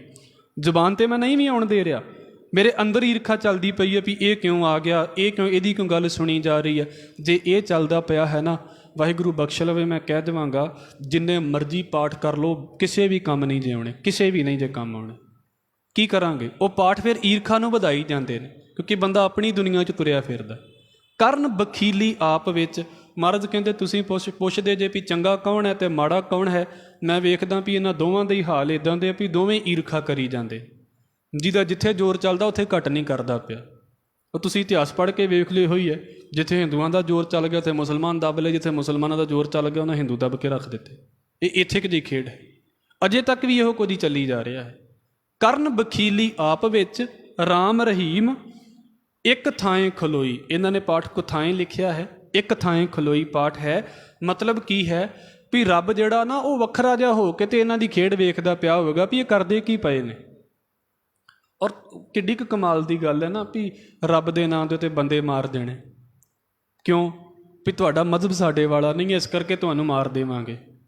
ਦੂਸਰੇ ਨੰਬਰ ਦੇ ਉੱਤੇ ਇਹ ਕਹਿ ਦੇਣਾ ਵੀ ਇਹ ਤਾਂ ਬਿਲਕੁਲ ਹੀ ਕਾਫਰ ਤੁਰੇ ਫਿਰਦੇ ਨੇ। ਕਾਫਰ ਦਾ ਮਤਲਬ ਹੁੰਦਾ ਵੀ ਜਿਹੜਾ ਰੱਬ ਦੇ ਵਿੱਚ ਯਕੀਨ ਹੀ ਨਹੀਂ ਰੱਖਦਾ। ਮਤਲਬ ਕੀ ਹੈ ਵੀ ਸਾਡੇ ਵਾਲੇ ਰੱਬ 'ਚ ਯਕੀਨ ਨਹੀਂ ਰੱਖਦਾ। ਦੁਨੀਆ ਨੂੰ ਸੌਖਾ ਸੌਖਾ ਕਹਿ ਦਿਓ ਕਾਫਰ। ਮੈਂ ਦੁਨੀਆ ਨੂੰ ਕਹਿ ਦੇਵਾਂ ਵੀ ਮੇਰੇ ਕੋਲ ਨਹੀਂ ਪੜ੍ਹਦੇ, ਇਸ ਕਰਕੇ ਸਾਰੀ ਦੁਨੀਆ ਅਨਪੜ੍ਹ ਹੋ ਗਈ ਹੈ। ਕਿੱਡਾ ਮੂਰਖਤਾ ਵਾਲਾ ਖਿਆਲ ਹੈ। ਹਜ਼ੂਰ ਕੀ ਕਹਿੰਦੇ ਨੇ? ਭਾਈ ਆਪਸ ਦੇ ਵਿੱਚ ਈਰਖਾ ਕਰੀ ਜਾਂਦੇ ਨੇ, ਰਾਮ ਰਹੀਮ ਇੱਕ ਥਾਂ ਖਲੋਈ। ਰੱਬ ਤੇ ਪਰੇ ਕਿਸੇ ਥਾਂ ਦੇ ਉੱਤੇ ਖਲੋਤਾ ਹੈ। ਬਖਸ਼ ਲਵੇ ਸਤਿਗੁਰੂ, ਮੈਂ ਆਪਣੇ ਦੀ ਵੀ ਗੱਲ ਕਰ ਲਵਾਂ। ਇੱਥੇ ਆਪਸੀ ਪਾਰਟੀਆਂ ਦੀਆਂ ਲੜਾਈਆਂ ਦੇ ਵਿੱਚ ਇੱਕ ਦੂਜੇ 'ਤੇ ਊਜਾਂ ਲਾਈ ਜਾਂਦੇ ਨੇ, ਗੁਰਦੁਆਰਿਆਂ ਵਿੱਚ ਹੀ ਲੜ ਪੈਂਦੇ ਨੇ ਅਤੇ ਬਾਅਦ ਦੇ ਵਿੱਚ ਕਹਿਣਗੇ ਅਸੀਂ ਗੁਰਦੁਆਰਿਆਂ ਦੇ ਨਾਲ ਹੋ ਗਏ ਹਾਂ। ਬਖਸ਼ ਲਵੇ ਸਤਿਗੁਰੂ, ਉਹ ਪਰੇ ਖਲੋਤਾ ਹੋਇਆ ਇਹਨਾਂ ਲੜਾਈਆਂ ਤੋਂ, ਉਹ ਕਿਤੇ ਨਹੀਂ ਇਹਨਾਂ ਲੜਾਈਆਂ ਦੇ ਵਿੱਚ ਹੈਗਾ। ਉਹਨੂੰ ਕੀ ਮਤਲਬ ਹੈ ਸਾਡੀਆਂ ਲੜਾਈਆਂ ਦੇ ਨਾਲ? ਉਹ ਚੁੱਪ ਕਰਕੇ ਵੱਖਰਾ ਹੋ ਜਾਂਦਾ ਵੀ ਲੜਦੇ ਰਹੋ, ਜਦੋਂ ਠੰਡੇ ਹੋ ਜਾਓਗੇ ਫਿਰ ਮੇਰੇ ਕੋਲ ਆ ਕੇ ਤੁਹਾਨੂੰ ਦੱਸ ਦੇਵਾਂਗਾ ਵੀ ਕਿਹੜੀ ਗੱਲ ਕਰਨੀ ਚਾਹੀਦੀ ਸੀ ਅਤੇ ਕਿਹੜੀ ਨਹੀਂ ਕਰਨੀ ਚਾਹੀਦੀ। ਕਿੰਨਾ ਕੁਝ ਹੋਈ ਜਾਂਦਾ ਸਾਡੇ ਵਿੱਚ। ਬਹੁਤਿਆਂ ਨੂੰ ਇੰਝ ਲੱਗਦਾ ਵੀ ਅਸੀਂ ਮਸ਼ਹੂਰ ਹੀ ਤਾਂ ਹੋਵਾਂਗੇ ਜੇ ਦੂਜੇ ਨੂੰ ਸੁੱਟ ਕੇ ਅਤੇ ਫਿਰ ਅੱਗੇ ਨਿਕਲਾਂਗੇ। ਦੂਜਾ ਖਤਮ ਹੋ ਜਾਵੇ ਅਤੇ ਫਿਰ ਮੈਂ ਅੱਗੇ ਆ ਸਕਦਾ ਹਾਂ। ਇਹ ਬੜੀ ਨੀਵੀਂ ਬਿਰਤੀ ਹੈ ਔਰ ਹੋ ਰਹੀ ਹੈ। ਅਗਲਾ ਨਾ ਹੋਵੇ ਅਤੇ ਫਿਰ ਮੈਂ ਰਹਿ ਜਾਵਾਂਗਾ, ਫਿਰ ਮੇਰੇ ਹੋਣ ਦਾ ਵੀ ਕੀ ਫਾਇਦਾ ਹੋਇਆ। ਕਰਨ ਬਖੀਲੀ ਆਪ ਵਿੱਚ, ਰਾਮ ਰਹੀਮ ਇੱਕ ਥਾਂ ਖਲੋਈ। ਰਾਹ ਸ਼ੈਤਾਨੀ ਦੁਨੀਆ ਗੋਈ। ਸਤਿਗੁਰੂ ਕਹਿੰਦੇ ਸ਼ੈਤਾਨ ਦੇ ਰਸਤੇ ਦੇ ਉੱਤੇ ਦੁਨੀਆ ਤੁਰ ਪਈ ਹੈ। ਸ਼ੈਤਾਨ ਵੈਸੇ ਸਮੈਟਿਕ ਰਿਲੀਜਨ ਦੇ ਵਿੱਚ ਉਹਨੂੰ ਮੰਨਿਆ ਜਾਂਦਾ ਹੈ ਜਿਹੜਾ ਇੱਦਾਂ ਕਹਿ ਲਈਏ ਵੀ ਬੰਦੇ ਨੂੰ ਗਲਤ ਰਸਤੇ ਦੇ ਉੱਤੇ ਪਾ ਦਿੰਦਾ ਹੈ। ਈਸਾਈ ਪਰੰਪਰਾ, ਕ੍ਰਿਸਚੈਨਿਟੀ ਦੀ ਗੱਲ, ਉਹ ਇਸ ਗੱਲ ਨੂੰ ਮੰਨਦੇ ਨੇ ਵੀ ਸ਼ੈਤਾਨ ਬੰਦੇ ਦੇ ਕੋਲੋਂ ਗਲਤ ਕੰਮ ਕਰਾਉਂਦਾ ਹੈ। ਸਾਡੇ ਵਿੱਚ ਇੱਦਾਂ ਦਾ ਖਿਆਲ ਨਹੀਂ ਹੈ। ਸਾਡੇ ਵਿੱਚ ਇੱਦਾਂ ਵੀ ਬੰਦੇ ਦਾ ਮਨ ਹੀ ਸਾਰਾ ਕੁਝ ਹੈ। ਮਨ ਸਿੱਧੇ ਪਾਸੇ ਲੱਗ ਜਾਵੇ ਤਾਂ ਮਨ ਹੀ ਜਿਹੜਾ ਹੈ, ਮਨ ਹੀ ਮਨ ਸਿਉ ਕਹੈ ਕਬੀਰਾ, ਮਨ ਸਾ ਮਿਲਿਆ ਨਾ ਕੋਈ। ਸ਼ੈਤਾਨ ਬਾਹਰ ਦੀ ਚੀਜ਼ ਨਹੀਂ, ਅੰਦਰ ਦੀ ਚੀਜ਼ ਹੀ ਹੈ। ਰਾਹ ਸ਼ੈਤਾਨੀ ਦੁਨੀਆ ਗੋਈ। ਦੁਨੀਆ ਨੇ ਸ਼ੈਤਾਨ ਵਾਲਾ ਰਾਹ ਫੜ ਲਿਆ ਹੈ। ਮਤਲਬ ਮੱਤ ਦੇਣ ਵਾਲਾ ਰਸਤਾ ਨਹੀਂ, ਮੱਤ ਤੋਂ ਉਲਟ ਚੱਲਣ ਵਾਲਾ ਰਸਤਾ ਫੜ ਲਿਆ ਹੈ। ਅਤੇ ਇੱਕ ਬਚਨ ਮੈਂ ਬਾਬਾ ਫਰੀਦ ਸਾਹਿਬ ਜੀ ਦਾ ਕਹਿ ਕੇ ਅਤੇ ਅਗਲੀ ਗੱਲ ਕਰਾਂਗਾ। ਸ਼ੈਤਾਨ ਦਾ ਮਤਲਬ ਕੀ ਹੋ ਗਿਆ ਇੱਥੇ? ਜਿਹੜੀ ਮੱਤ ਫੜ ਲਈ ਹੈ ਨਾ, ਉਸ ਮੱਤ ਨੂੰ ਛੱਡਣ ਨੂੰ ਜੀਅ ਨਹੀਂ ਕਰਦਾ। ਜੇ ਮੈਨੂੰ ਕੋਈ ਕਹਿੰਦਾ ਵੀ ਹੈ ਵੀ ਹਟ ਜਾਓ, ਅਤੇ ਮੈਂ ਅੱਗੋਂ ਜਵਾਬ ਤਿਆਰ ਰੱਖਿਆ, ਮੇਰੀ ਲਾਈਫ ਹੈ, ਤੁਸੀਂ ਇਹਦੇ ਵਿੱਚ ਇੰਟਰਫੇਅਰ ਕਿਉਂ ਕਰਦੇ ਜੀ? ਇਹ ਸੌਖਾ ਜਿਹਾ ਸਵਾਲ ਹੋ ਗਿਆ ਨਾ। ਕੋਈ ਕਹੇ ਵੀ ਭਾਈ ਆਹ ਕੰਮ ਨਾ ਕਰਿਆ ਕਰ, ਮੇਰੀ ਲਾਈਫ ਹੈ, ਤੁਸੀਂ ਕਿਉਂ ਇੰਟਰਫੇਅਰ ਕਰਦੇ ਜੇ? ਮੈਨੂੰ ਜੀਣ ਦਿਓ ਆਪਣੇ ਤਰੀਕੇ ਦੇ ਨਾਲ। ਰਾਹ ਭਾਵੇਂ ਗਲਤੀ ਫੜਿਆ ਹੈ, ਮੈਂ ਫੜਿਆ ਹੋਇਆ, ਤੁਹਾਨੂੰ ਕੀ ਲੱਗੇ? ਮਤਲਬ ਜੇ ਕੋਈ ਮੱਤ ਵੀ ਦੇਣ ਲੱਗੇ ਤਾਂ ਕਿਉਂ ਤੁਸੀਂ ਮੱਤ ਦੇ ਰਹੇ ਜੇ? ਇਹ ਬੜਾ ਸੌਖਾ ਜਿਹਾ ਸਵਾਲ ਹੋ ਗਿਆ ਅੱਜ। ਉਹਨੂੰ ਬਾਬਾ ਫਰੀਦ ਕੀ ਕਹਿੰਦੇ ਨੇ? ਫਰੀਦਾ ਕੂ ਕਹਿੰਦਿਆਂ ਚਾਂ ਗੇਂਦਿਆਂ ਮਤੀ ਦਿੰਦਿਆਂ ਨਿੱਤ, ਜੋ ਸ਼ੈਤਾਨ ਮੰਝਾਇਆ ਸੇ ਕਿਤ ਫੇਰੈਂ ਚਿੱਤ। ਕੂਕਣਾ ਹੁੰਦਾ ਹੈ, ਇੱਕ ਤਾਂ ਹੁੰਦਾ ਨਾ ਆਮ ਗੱਲਬਾਤ ਦੇ ਵਿੱਚ ਬੋਲਣਾ, ਇੱਕ ਹੁੰਦਾ ਹੈ ਕੂਕਣਾ, ਚੰਗੀ ਉੱਚੀ ਉੱਚੀ ਤਰੀਕੇ ਨਾਲ ਸਮਝਾਉਣਾ। ਕਿਸੇ ਨੂੰ ਪਹਿਲੀ ਵਾਰ ਸਮਝਾਓ ਅਤੇ ਉਹਨੂੰ ਹੌਲੀ ਹੌਲੀ ਸਮਝਾਉਣਾ ਪੈਂਦਾ ਵੀ ਸੁਣ ਲੈ ਸਾਡੀ ਗੱਲ ਨੂੰ। ਦੂਜੀ ਵਾਰ ਥੋੜ੍ਹਾ ਜਿਹਾ ਉੱਚੀ, ਤੀਜੀ ਵਾਰ ਫਿਰ ਚੰਗੀ ਤਰ੍ਹਾਂ ਉਹਦੇ ਲਾਗੇ ਜ਼ੋਰ ਲਾਉਣਾ ਪੈਂਦਾ ਵੀ ਮੇਰੀ ਗੱਲ ਸੁਣੀ ਵੀ ਹੈ ਤੂੰ। ਉਹਨੂੰ ਕਹਿੰਦੇ ਕੂਕਣਾ। ਚੰਗੇਂਦਿਆਂ ਦਾ ਮਤਲਬ ਹੁੰਦਾ ਹੈ ਜਿੱਦਾਂ ਇੱਦਾਂ ਕਹਿ ਲਈਏ ਵੀ ਚਾਂਗਰਾ ਮਾਰ ਮਾਰ ਕੇ ਸਮਝਾਉਣਾ, ਵਾਰ-ਵਾਰ ਇੱਕ ਗੱਲ ਨੂੰ ਸਮਝਾਉਣਾ ਵੀ ਸਮਝ ਲੈ, ਇਸ ਗੱਲ ਨੂੰ ਸਮਝ ਲੈ। ਮੱਤੀ ਦਿੰਦਿਆਂ ਨਿੱਤ, ਨਿੱਤ ਇਹੋ ਜਿਹੀਆਂ ਮੱਤਾਂ ਦਿੰਦਿਆਂ ਜ਼ਿੰਦਗੀ ਲੰਘ ਗਈ। ਬਾਬਾ ਫਰੀਦ ਕਹਿੰਦੇ ਜੋ ਸ਼ੈਤਾਨ ਮੰਝਾਇਆ ਸੇ ਕਿਤ ਫੇਰੈਂ ਚਿੱਤ। ਜਿਨ੍ਹਾਂ ਦੀ ਮੱਤ ਸ਼ੈਤਾਨ ਨੇ ਮਾਰ ਦਿੱਤੀ ਆ, ਵਿਚਾਰੇ ਕਿੱਥੇ ਚਿੱਤ ਫੇਰਦੇ ਨੇ? ਉਹ ਕਿੱਥੇ ਇਸ ਪਾਸੇ ਆਉਂਦੇ ਨੇ? ਉਹਨੂੰ ਤਾਂ ਲੱਗਦਾ ਵੀ ਜੋ ਅਸੀਂ ਕਰਦੇ ਪਏ ਠੀਕ ਕਰਦੇ ਪਏ ਹਾਂ। ਰਾਹ ਸ਼ੈਤਾਨੀ ਦੁਨੀਆ ਗੋਈ, ਦੁਨੀਆ ਨੇ ਰਾਹ ਕਿਹੜਾ ਫੜ ਲਿਆ ਸ਼ੈਤਾਨ ਵਾਲਾ। ਤੁਸੀਂ ਕਹਿੰਦੇ ਜੇ ਵੀ ਹਿੰਦੂ ਚੰਗਾ ਕਿ ਮੁਸਲਮਾਨ ਚੰਗਾ, ਮਹਾਰਾਜ ਕਹਿੰਦੇ ਜੇ ਕੰਮ ਚੰਗੇ ਨਹੀਂ ਤੇ ਦੋਵੇਂ ਹੀ ਨਹੀਂ ਚੰਗੇ। ਔਰ ਜਿੰਨੇ ਵੀ ਦੁਨੀਆ ਦੇ ਲੋਕ ਨੇ ਜਿਹੜੇ ਹਿੰਦੂ ਮੁਸਲਮਾਨ ਤੋਂ ਬਾਹਰ ਵੀ ਹੋ ਗਏ, ਆਮ ਲੋਕ ਵੀ ਹੋ ਗਏ, ਜੇ ਕੰਮ ਚੰਗੇ ਨਹੀਂ ਤੇ ਬਿਲਕੁਲ ਨਿਕੰਮੇ ਲੋਕ ਹਾਂ। ਭਾਵੇਂ ਧਾਰਮਿਕਤਾ ਦੇ ਪਹਿਰਾਵੇ ਪਾ ਲੈਣ ਤੇ ਭਾਵੇਂ ਪੜ੍ਹਾਈਆਂ ਦੇ ਸਰਟੀਫਿਕੇਟ ਗਲ ਦੇ ਵਿੱਚ ਪਾ ਕੇ ਤੁਰੇ ਫਿਰਦੇ ਆ, ਬਿਲਕੁਲ ਨਿਕੰਮੀ ਇਹ ਜ਼ਿੰਦਗੀ ਹੈ। ਰਾਹ ਸ਼ੈਤਾਨੀ ਦੁਨੀਆ ਗੋਈ। ਹੁਣ ਮਹਾਰਾਜ ਜੀ ਦੇ ਬਾਰੇ ਭਾਈ ਗੁਰਦਾਸ ਸਾਹਿਬ ਕਹਿੰਦੇ ਨੇ ਵੀ ਜਦੋਂ ਸਤਿਗੁਰੂ ਜੀ ਮੱਕੇ ਦੇ ਵਿੱਚ ਜਾਂਦੇ ਨੇ ਤੇ ਉੱਥੇ ਜਿਹੜੇ ਲੋਕ ਨੇ ਗੁਰੂ ਨਾਨਕ ਸਾਹਿਬ ਦੀ ਸਿੱਖਿਆ ਨੂੰ ਸੁਣਦੇ ਨੇ, ਗੱਲ ਨੂੰ ਸੁਣਦੇ ਨੇ ਤੇ ਮਹਾਰਾਜ ਜੀ ਦੇ ਅਧੀਨ ਹੋ ਜਾਂਦੇ ਨੇ। ਮੈਂ ਆਪ ਜੀ ਦੇ ਸਾਹਮਣੇ ਕੱਲ੍ਹ ਇੱਕ ਹਵਾਲਾ ਰੱਖਿਆ ਸੀ ਤੇ ਸਿਆਤੋ ਬਾਬਾ ਨਾਨਕ, ਜਿਹੜਾ ਉਹ ਇੱਦਾਂ ਕਿਤਾਬ ਦਾ ਨਾਮ ਹੈ, ਉਹਦੇ ਵਿੱਚ ਇੱਕ ਗੱਲ ਹੈ ਵੀ ਜਿਹੜਾ ਕਾਜੀ ਰੁਕਨਦੀਨ ਗੁਰੂ ਨਾਨਕ ਸਾਹਿਬ ਦਾ ਸਿੱਖ ਬਣਿਆ ਸੀ ਨਾ, ਤੇ ਉਹਨੂੰ ਇੱਕ ਜਿਹੜਾ ਫਤਵਾ ਲੱਗਾ ਸੀ, ਉਸ ਫਤਵੇ ਦੇ ਵਿੱਚੋਂ 7 ਫਤਵੇ ਸੀ, 7 ਦੇ ਵਿੱਚੋਂ ਇੱਕ ਫਤਵਾ ਇਹ ਸੀ ਵੀ ਇਹਨੂੰ ਪੱਥਰ ਮਾਰ ਮਾਰ ਕੇ ਤੇ ਮਾਰ ਦਿੱਤਾ ਜਾਵੇ। ਸੰਗਸਾਰ ਕਰਨਾ, ਸਰੀਰ ਨੂੰ ਗਰਦਨ ਤੱਕ ਰੇਤ ਦੇ ਵਿੱਚ ਗੱਡ ਕੇ ਤੇ ਇਕੱਲਾ ਮੂੰਹ ਬਾਹਰ ਰੱਖਿਆ ਜਾਵੇ ਤੇ ਮੂੰਹ ਦੇ ਉੱਤੇ ਪੱਥਰ ਮਾਰੇ ਜਾਣ, ਉਹ ਪੱਥਰ ਮਾਰ ਮਾਰ ਕੇ ਤੇ ਖਤਮ ਕਰ ਦਿੱਤਾ ਜਾਵੇ। ਲਗਾਤਾਰ 22 ਦਿਨ ਇਹ ਚੀਜ਼ ਵਾਪਰਦੀ ਰਹੀ ਉਹਦੇ ਨਾਲ। ਤੇ 22ਵੇਂ ਦਿਨ ਫਿਰ ਜਦੋਂ ਉਹਨੂੰ ਆਖਰੀ ਉਹਦਾ ਲੈਣਾ ਸੀ ਨਾ ਨੋਟ ਵੀ ਤੇਰਾ ਅਜੇ ਈਮਾਨ ਗੁਰੂ ਨਾਨਕ ਤੋਂ ਹਟਿਆ ਕਿ ਨਹੀਂ, ਕਿਉਂਕਿ ਸਤਿਗੁਰੂ ਤੇ ਅੱਗੇ ਨਿਕਲ ਗਏ ਸੀ, ਉਹਨੇ 22ਵੇਂ ਦਿਨ ਫਿਰ ਇਹ ਕਹਿ ਦਿੱਤਾ ਵੀ ਗੁਰੂ ਨਾਨਕ ਹੀ ਮੇਰਾ ਰੱਬ ਹੈ, ਮਤਲਬ ਮੇਰਾ ਸਾਰਾ ਈਮਾਨ ਗੁਰੂ ਨਾਨਕ ਦੇ ਉੱਤੇ। ਤੇ ਉਹਨੇ ਜਦੋਂ ਗੱਲ ਬੋਲੀ ਸੀ ਨਾ ਕਿ ਆਖਰੀ ਸਮਾਂ ਸੀ ਤੇ ਉਹਦੇ ਕੋਲੋਂ ਗੱਲਾਂ ਪੁੱਛੀਆਂ ਗਈਆਂ, ਉਹ ਜਦੋਂ ਗੱਲ ਬੋਲਦਾ ਪਿਆ ਸੀ ਤੇ ਜਿਹੜੇ ਲੋਕ ਉਹਨੂੰ ਮਾਰਨ ਦੇ ਲਈ ਆਏ ਸੀ ਨਾ, ਉਹ ਮਾਰਨ ਵਾਲਿਆਂ ਦੇ ਵੀ ਜਿਹੜੇ ਹੱਥ ਦੇ ਵਿੱਚ ਵੱਟੇ ਸੀ ਨਾ, ਉਹ ਛੁੱਟ ਗਏ ਸੀ। ਅੱਗੇ ਬਗਦਾਦ ਦਾ ਹਵਾਲਾ ਸੀ, ਗੁਰੂ ਨਾਨਕ ਸਾਹਿਬ ਦੇ ਬਾਰੇ ਪੜ੍ਹਾਂਗੇ। ਰੁਕਨਦੀਨ ਨੂੰ ਮਾਰਨ ਆਇਆਂ ਦੇ ਹੱਥੋਂ ਵੱਟੇ ਛੁੱਟ ਗਏ ਸੀ। ਤੇ ਇੱਥੋਂ ਤੱਕ ਵੀ ਸਾਡੇ ਕੋਲ ਇਹ ਜ਼ਿਕਰ ਹੈ ਵੀ ਬਹੁਤਿਆਂ ਦਾ ਈਮਾਨ ਉਸ ਵੇਲੇ ਗੁਰੂ ਨਾਨਕ ਸਾਹਿਬ ਦੇ ਉੱਤੇ ਆ ਗਿਆ ਸੀ, ਜਿਹੜੇ ਰੁਕਨਦੀਨ ਦੀ ਗੱਲ ਨੂੰ ਹੀ ਸੁਣਦੇ ਪਏ ਸੀ। ਜਦੋਂ ਉਹਨੇ ਇਹ ਕਿਹਾ ਸੀ ਵੀ ਭਾਈ ਜ਼ਿੰਦਗੀ ਤੇ ਖਤਮ ਹੋ ਜਾਣੀ ਹੈ, ਪਰ ਮੈਂ ਫਿਰ ਤੁਹਾਨੂੰ ਕਹਿ ਦੇਵਾਂ ਗੁਰੂ ਨਾਨਕ ਤੇ ਈਮਾਨ ਲੈ ਕੇ ਆਓਗੇ ਤੇ ਪਾਰ ਹੋ ਜਾਵੋਗੇ, ਕਲਯੁਗ ਨਾਨਕ ਨਾਮ ਸੁਖਾਲਾ ਵਾਲੀ ਗੱਲ ਹੋ ਗਈ। ਜਦੋਂ ਮੱਕੇ ਦੇ ਵਿੱਚ ਮਹਾਰਾਜ ਜੀ ਨੇ ਜਿੱਤ ਹਾਸਲ ਕਰ ਲਈ ਹੈ, ਜਿੱਤ ਹਾਸਲ ਕਰਨ ਦਾ ਮਤਲਬ ਜਿਹੜੇ ਸਵਾਲ ਕਰਦੇ ਸੀ ਗੁਰੂ ਨਾਨਕ ਸਾਹਿਬ ਮਹਾਰਾਜ ਜੀ ਨੂੰ, ਸਤਿਗੁਰੂ ਨੇ ਸਾਰਿਆਂ ਦੇ ਜਵਾਬ ਦੇ ਦਿੱਤੇ ਨੇ ਨਾ। ਤੇ ਫਿਰ ਭਾਈ ਗੁਰਦਾਸ ਸਾਹਿਬ ਨੇ ਗੁਰੂ ਨਾਨਕ ਸਾਹਿਬ ਦੀ ਜਿੱਤ ਦੀ ਪੌੜੀ ਲਿਖੀ ਹੈ। ਧਰੀ ਨਿਸ਼ਾਨੀ ਕੌਸ ਦੀ ਮੱਕੇ ਅੰਦਰ ਪੂਜ ਕਰਾਈ। ਹੁਣ ਇਹ ਇਤਿਹਾਸਕ ਸਵਾਲ ਬਣ ਜਾਂਦਾ ਹੈ। ਕੌਸ ਹੁੰਦੀ ਹੈ ਵੈਸੇ ਖੜਾਂ, ਜਿੱਦਾਂ ਜਿਹੜੇ ਅੱਜ ਪੈਰਾਂ ਦੇ ਵਿੱਚ ਜੋੜੇ ਪਾਏ ਜਾਂਦੇ ਨੇ, ਪੁਰਾਣੇ ਸਮੇਂ ਦੇ ਵਿੱਚ ਖੜਾਵਾਂ ਪਾਈਆਂ ਜਾਂਦੀਆਂ ਸੀ। ਔਰ ਇੱਕ ਖਾਸ ਅਸਥਾਨ ਆਉਂਦਾ ਹੈ ਹੱਜ ਦੇ ਵੇਲੇ, ਜਿੱਥੇ ਆਮ ਜੋੜੇ ਪਾ ਕੇ ਨਹੀਂ ਜਾਇਆ ਜਾਂਦਾ, ਖੜਾਵਾਂ ਪਾ ਕੇ ਜਾਇਆ ਜਾਂਦਾ ਹੈ। ਜਿੱਦਾਂ ਸਾਡੇ ਵਿੱਚ ਵੀ ਲੱਕੜ ਦੀਆਂ ਖੜਾਵਾਂ ਪ੍ਰਚਲਿਤ ਨੇ, ਚਲੋ ਹੁਣ ਟਰੈਂਡ ਘਟ ਗਿਆ ਹੈ। ਬਹੁਤੇ ਜਿਹੜੇ ਤੁਸੀਂ ਸਾਧੂ ਵੇਖੇ ਹੋਵੋਗੇ ਜਾਂ ਖਾਸ ਅਸਥਾਨਾਂ ਦੇ ਉੱਤੇ, ਜਿੱਦਾਂ ਜੋੜੇ ਘਰ 'ਚ ਕਈਆਂ ਨੇ ਕੰਮ ਕਰਨਾ ਹੋਵੇ ਤੇ ਪੱਥਰ ਦੇ ਐਲਰਜੀ ਪੈਦਾ ਹੋ ਜਾਵੇ ਕਿਸੇ ਵੇਲੇ, ਤੇ ਖੜਾਵਾਂ ਪਾ ਲਈਆਂ ਜਾਂਦੀਆਂ ਨੇ। ਉਹ ਖੜਾਵਾਂ ਪਾ ਸਕਦੇ ਨੇ, ਲੱਕੜ ਦੀਆਂ ਖੜਾਵਾਂ ਹੁੰਦੀਆਂ ਨੇ। ਕਈਆਂ ਨੂੰ ਕੋਈ ਚਮੜੇ ਤੋਂ ਵੀ ਐਲਰਜੀ ਹੋਣ ਲੱਗ ਪੈਂਦੀ ਹੈ ਨਾ। ਹਜ਼ੂਰ ਕਹਿੰਦੇ ਧਰੀ ਨਿਸ਼ਾਨੀ ਕੌਸ ਦੀ ਮੱਕੇ ਅੰਦਰ ਪੂਜ ਕਰਾਈ। ਜਿਹੜੇ ਬਾਬੇ ਦੇ ਮੱਕੇ ਦੇ ਵਿੱਚ ਸ਼ਰਧਾਲੂ ਬਣੇ ਨਾ, ਤੇ ਗੁਰੂ ਨਾਨਕ ਸਾਹਿਬ ਮਹਾਰਾਜ ਜੀ ਜਦੋਂ ਉੱਥੋਂ ਵਿਦਾ ਹੋਣ ਲੱਗੇ, ਅੱਗੇ ਤੁਰੇ ਮਹਾਰਾਜ ਜੀ ਮਦੀਨੇ ਵੱਲ ਨੂੰ ਆਉਂਦੇ ਨੇ, ਤੇ ਮਹਾਰਾਜ ਜੀ ਨੂੰ ਕਹਿੰਦੇ ਨੇ ਵੀ ਸੱਚੇ ਪਾਤਸ਼ਾਹ ਤੁਸੀਂ ਇੱਥੇ ਆਏ ਜੇ ਤੇ ਆਪਣੀ ਯਾਦਗਾਰ ਦੇ ਵਜੋਂ ਸਾਨੂੰ ਕੋਈ ਚੀਜ਼ ਦੇ ਕੇ ਜਾਓ। ਤੇ ਮਹਾਰਾਜ ਜੀ ਨੇ ਕੀ ਕੀਤਾ ਵੀ ਜਿਹੜੇ ਸਤਿਗੁਰੂ ਨੇ ਉਸ ਵੇਲੇ ਖੜਾਵਾਂ ਪਹਿਨੀਆਂ ਹੋਈਆਂ ਸੀ ਨਾ, ਮਹਾਰਾਜ ਜੀ ਨੇ ਉਹ ਯਾਦਗਾਰ ਦੇ ਵਜੋਂ ਦੇ ਦਿੱਤੀਆਂ। ਧਰੀ ਨਿਸ਼ਾਨੀ ਕੌਸ ਦੀ ਨਿਸ਼ਾਨੀ ਰੱਖ ਦਿੱਤੀ। ਮੱਕੇ ਅੰਦਰ ਪੂਜ ਕਰਾਈ। ਮੱਕੇ ਦੇ ਅੰਦਰ ਮਹਾਰਾਜ ਜੀ ਨੇ ਆਪਣੀ ਪੂਜਾ ਕਰਵਾਈ ਹੈ। ਇੱਕ ਬਚਨ ਹੋਰ ਆਪ ਜੀ ਦੇ ਅੱਗੇ ਰੱਖ ਦੇਵਾਂ, ਮੈਂ ਥੋੜ੍ਹਾ ਸਮਾਂ ਪਹਿਲਾਂ ਵੀ ਸ਼ੁਰੂ ਦੇ ਵਿੱਚ ਇਸ ਗੱਲ ਨੂੰ ਬੋਲਿਆ ਹੈ। ਉੱਚ ਸ਼ਰੀਫ, ਕਿਉਂਕਿ ਰੁਕਨਦੀਨ ਜਿਹੜਾ ਹੈ ਉਹਦਾ ਸਬੰਧ ਉੱਚ ਦੇ ਇਲਾਕੇ ਦੇ ਨਾਲ ਸੀ, ਬਹਾਵਲਪੁਰ ਦੇ ਇਲਾਕੇ ਦੇ ਨਾਲ ਸੀ। ਤੇ ਇਹਦੇ ਨਾਲ ਇਹਦੇ ਜਿਹੜੇ ਇੱਥੋਂ ਦੇ ਬੰਦੇ ਹੱਜ ਦੇ ਉੱਤੇ ਗਏ ਸੀ, ਜਦੋਂ ਉਹ ਬੰਦੇ ਵਾਪਸ ਆਪਣੇ ਇਲਾਕੇ ਦੇ ਵਿੱਚ ਆਉਂਦੇ ਨੇ, ਉੱਚ ਸ਼ਰੀਫ ਦੇ ਵਿੱਚ ਆਉਂਦੇ ਨੇ, ਤੇ ਜਿਹੜੀਆਂ ਮੱਕੇ ਦੇ ਵਿੱਚ ਗੁਰੂ ਨਾਨਕ ਸਾਹਿਬ ਮਹਾਰਾਜ ਜੀ ਦੀਆਂ ਖੜਾਵਾਂ ਨੇ, ਤੁਸੀਂ ਡਾਕਟਰ ਸੁਖਪ੍ਰੀਤ ਸਿੰਘ ਦਾ ਹਵਾਲਾ ਸੁਣ ਸਕਦੇ ਤੇ ਇਹਦੇ ਇਸ ਪਾਸੇ ਤੋਂ। ਤੇ ਇਹ ਜਿਹੜੀਆਂ ਖੜਾਵਾਂ ਨੇ, ਉਹ ਉੱਚ ਸ਼ਰੀਫ ਵਾਲੇ ਜਿਹੜੇ ਹਾਜੀ ਯਾਤਰੀ ਨੇ, ਉਹ ਆਪਣੇ ਨਾਲ ਇਸ ਇਲਾਕੇ ਦੇ ਵਿੱਚ ਵਾਪਸ ਲੈ ਕੇ ਆਉਂਦੇ ਨੇ। ਤੇ ਜੋ ਲਿਖਤਾਂ ਦਾ ਹਵਾਲਾ ਮੈਂ ਪੜ੍ਹਿਆ ਹੈ, ਉਹਦੇ ਵਿੱਚ ਅਜੇ ਵੀ ਇਸ ਗੱਲ ਦਾ ਜ਼ਿਕਰ ਹੈ ਵੀ ਜਿਹੜੇ ਉੱਚ ਸ਼ਰੀਫ ਦੇ ਜਿਹੜੇ ਪੀਰ ਨੇ, ਆਪਾਂ ਵੇਖਦੇ ਹਾਂ ਵੀ ਉਹ ਕੇਸਾਧਾਰੀ ਨੇ, ਉਹ ਕੇਸ ਕਤਲ ਨਹੀਂ ਕਰਾਉਂਦੇ। ਗੁਰੂ ਗੋਬਿੰਦ ਸਿੰਘ ਮਹਾਰਾਜ ਜੀ ਦਾ ਵੀ ਹਵਾਲਾ ਹੈ ਨਾ, ਜਦੋਂ ਮਹਾਰਾਜ ਜੀ ਮਾਛੀਵਾੜੇ ਦੇ ਇਲਾਕੇ ਦੇ ਵਿੱਚ ਵਿਚਰਦੇ ਨੇ ਤੇ ਮਹਾਰਾਜ ਜੀ ਪੀਰ ਬਣ ਕੇ ਨਿਕਲਦੇ ਨੇ, ਉੱਚ ਸ਼ਰੀਫ ਦੇ ਪੀਰ ਬਣ ਕੇ ਨਿਕਲਦੇ ਨੇ ਉਹ। ਤੇ ਉਹ ਇਸ ਕਰਕੇ ਕਿਉਂਕਿ ਜਿਹੜੇ ਬਾਕੀ ਮੁਸਲਮਾਨ ਪੀਰ ਨੇ ਉਹ ਤੁਸੀਂ ਵੇਖੋਗੇ ਜਿਹੜੇ ਆਗੂ ਹੁੰਦੇ ਨੇ ਉਹ ਆਪਣੀਆਂ ਜਿਹੜੀਆਂ ਮੁੱਛਾਂ ਹੁੰਦੀਆਂ ਨੇ ਉਹਨਾਂ ਉੱਥੋਂ ਕਤਰੀਆਂ ਹੁੰਦੀਆਂ ਨੇ, ਪਰ ਜਿਹੜੇ ਉੱਚ ਦੇ ਹੁੰਦੇ ਨੇ ਉਹ ਕੇਸ ਕਤਲ ਨਹੀਂ ਕਰਾਉਂਦੇ, ਉਹ ਕੇਸ ਪਿਛਾਂਹ ਨੂੰ ਸੁੱਟ ਕੇ ਰੱਖਦੇ ਨੇ। ਹੁਣ ਉਹ ਗੁਰੂ ਨਾਨਕ ਸਾਹਿਬ ਦੇ ਸਿਧਾਂਤ ਨੂੰ ਫੋਲੋ ਕਰਦੇ ਨੇ, ਉਹ ਕੇਸਾਧਾਰੀ ਨੇ। ਗੁਰੂ ਨਾਨਕ ਸਾਹਿਬ ਨੂੰ ਇੱਕ ਸਵਾਲ ਮੱਕੇ ਦੇ ਵਿੱਚ ਕੇਸਾਂ ਦੇ ਬਾਰੇ ਵੀ ਹੋਇਆ ਸੀ ਵੀ ਤੁਸੀਂ ਕੇਸਾਧਾਰੀ ਕਿਉਂ ਹੋ। ਮਹਾਰਾਜ ਜੀ ਨੇ ਉਹਦਾ ਜਵਾਬ ਦਿੱਤਾ ਸੀ ਵੀ ਭਾਈ ਤੁਹਾਡੇ ਕੁਰਾਨ ਦੇ ਵਿੱਚ ਤੇ ਇਸ ਗੱਲ ਦਾ ਹਵਾਲਾ ਹੈ ਵੀ ਜੇ ਕੇਸ ਕਤਲ ਕਰਾਓਗੇ ਤੁਹਾਡੀ ਹੱਜ ਯਾਤਰਾ ਪ੍ਰਵਾਨ ਨਹੀਂ ਹੈ। ਚਲੋ ਉਹ ਵੱਖਰਾ ਵਿਸ਼ਾ ਹੈ, ਸਤਿਗੁਰੂ ਕਿਰਪਾ ਕਰਨ। ਜਦੋਂ ਉਹ ਹਾਜੀ ਜਿਹੜੇ ਨੇ ਮੱਕੇ ਤੋਂ ਇੱਧਰ ਆਉਂਦੇ ਨੇ ਤੇ ਗੁਰੂ ਨਾਨਕ ਸਾਹਿਬ ਮਹਾਰਾਜ ਦੀ ਨਿਸ਼ਾਨੀ ਆਪਣੇ ਨਾਲ ਲੈ ਕੇ ਤੇ ਇਸ ਅਸਥਾਨ ਦੇ ਉੱਤੇ ਉੱਚ ਸ਼ਰੀਫ ਦੇ ਵਿੱਚ ਪਹੁੰਚਦੇ ਨੇ।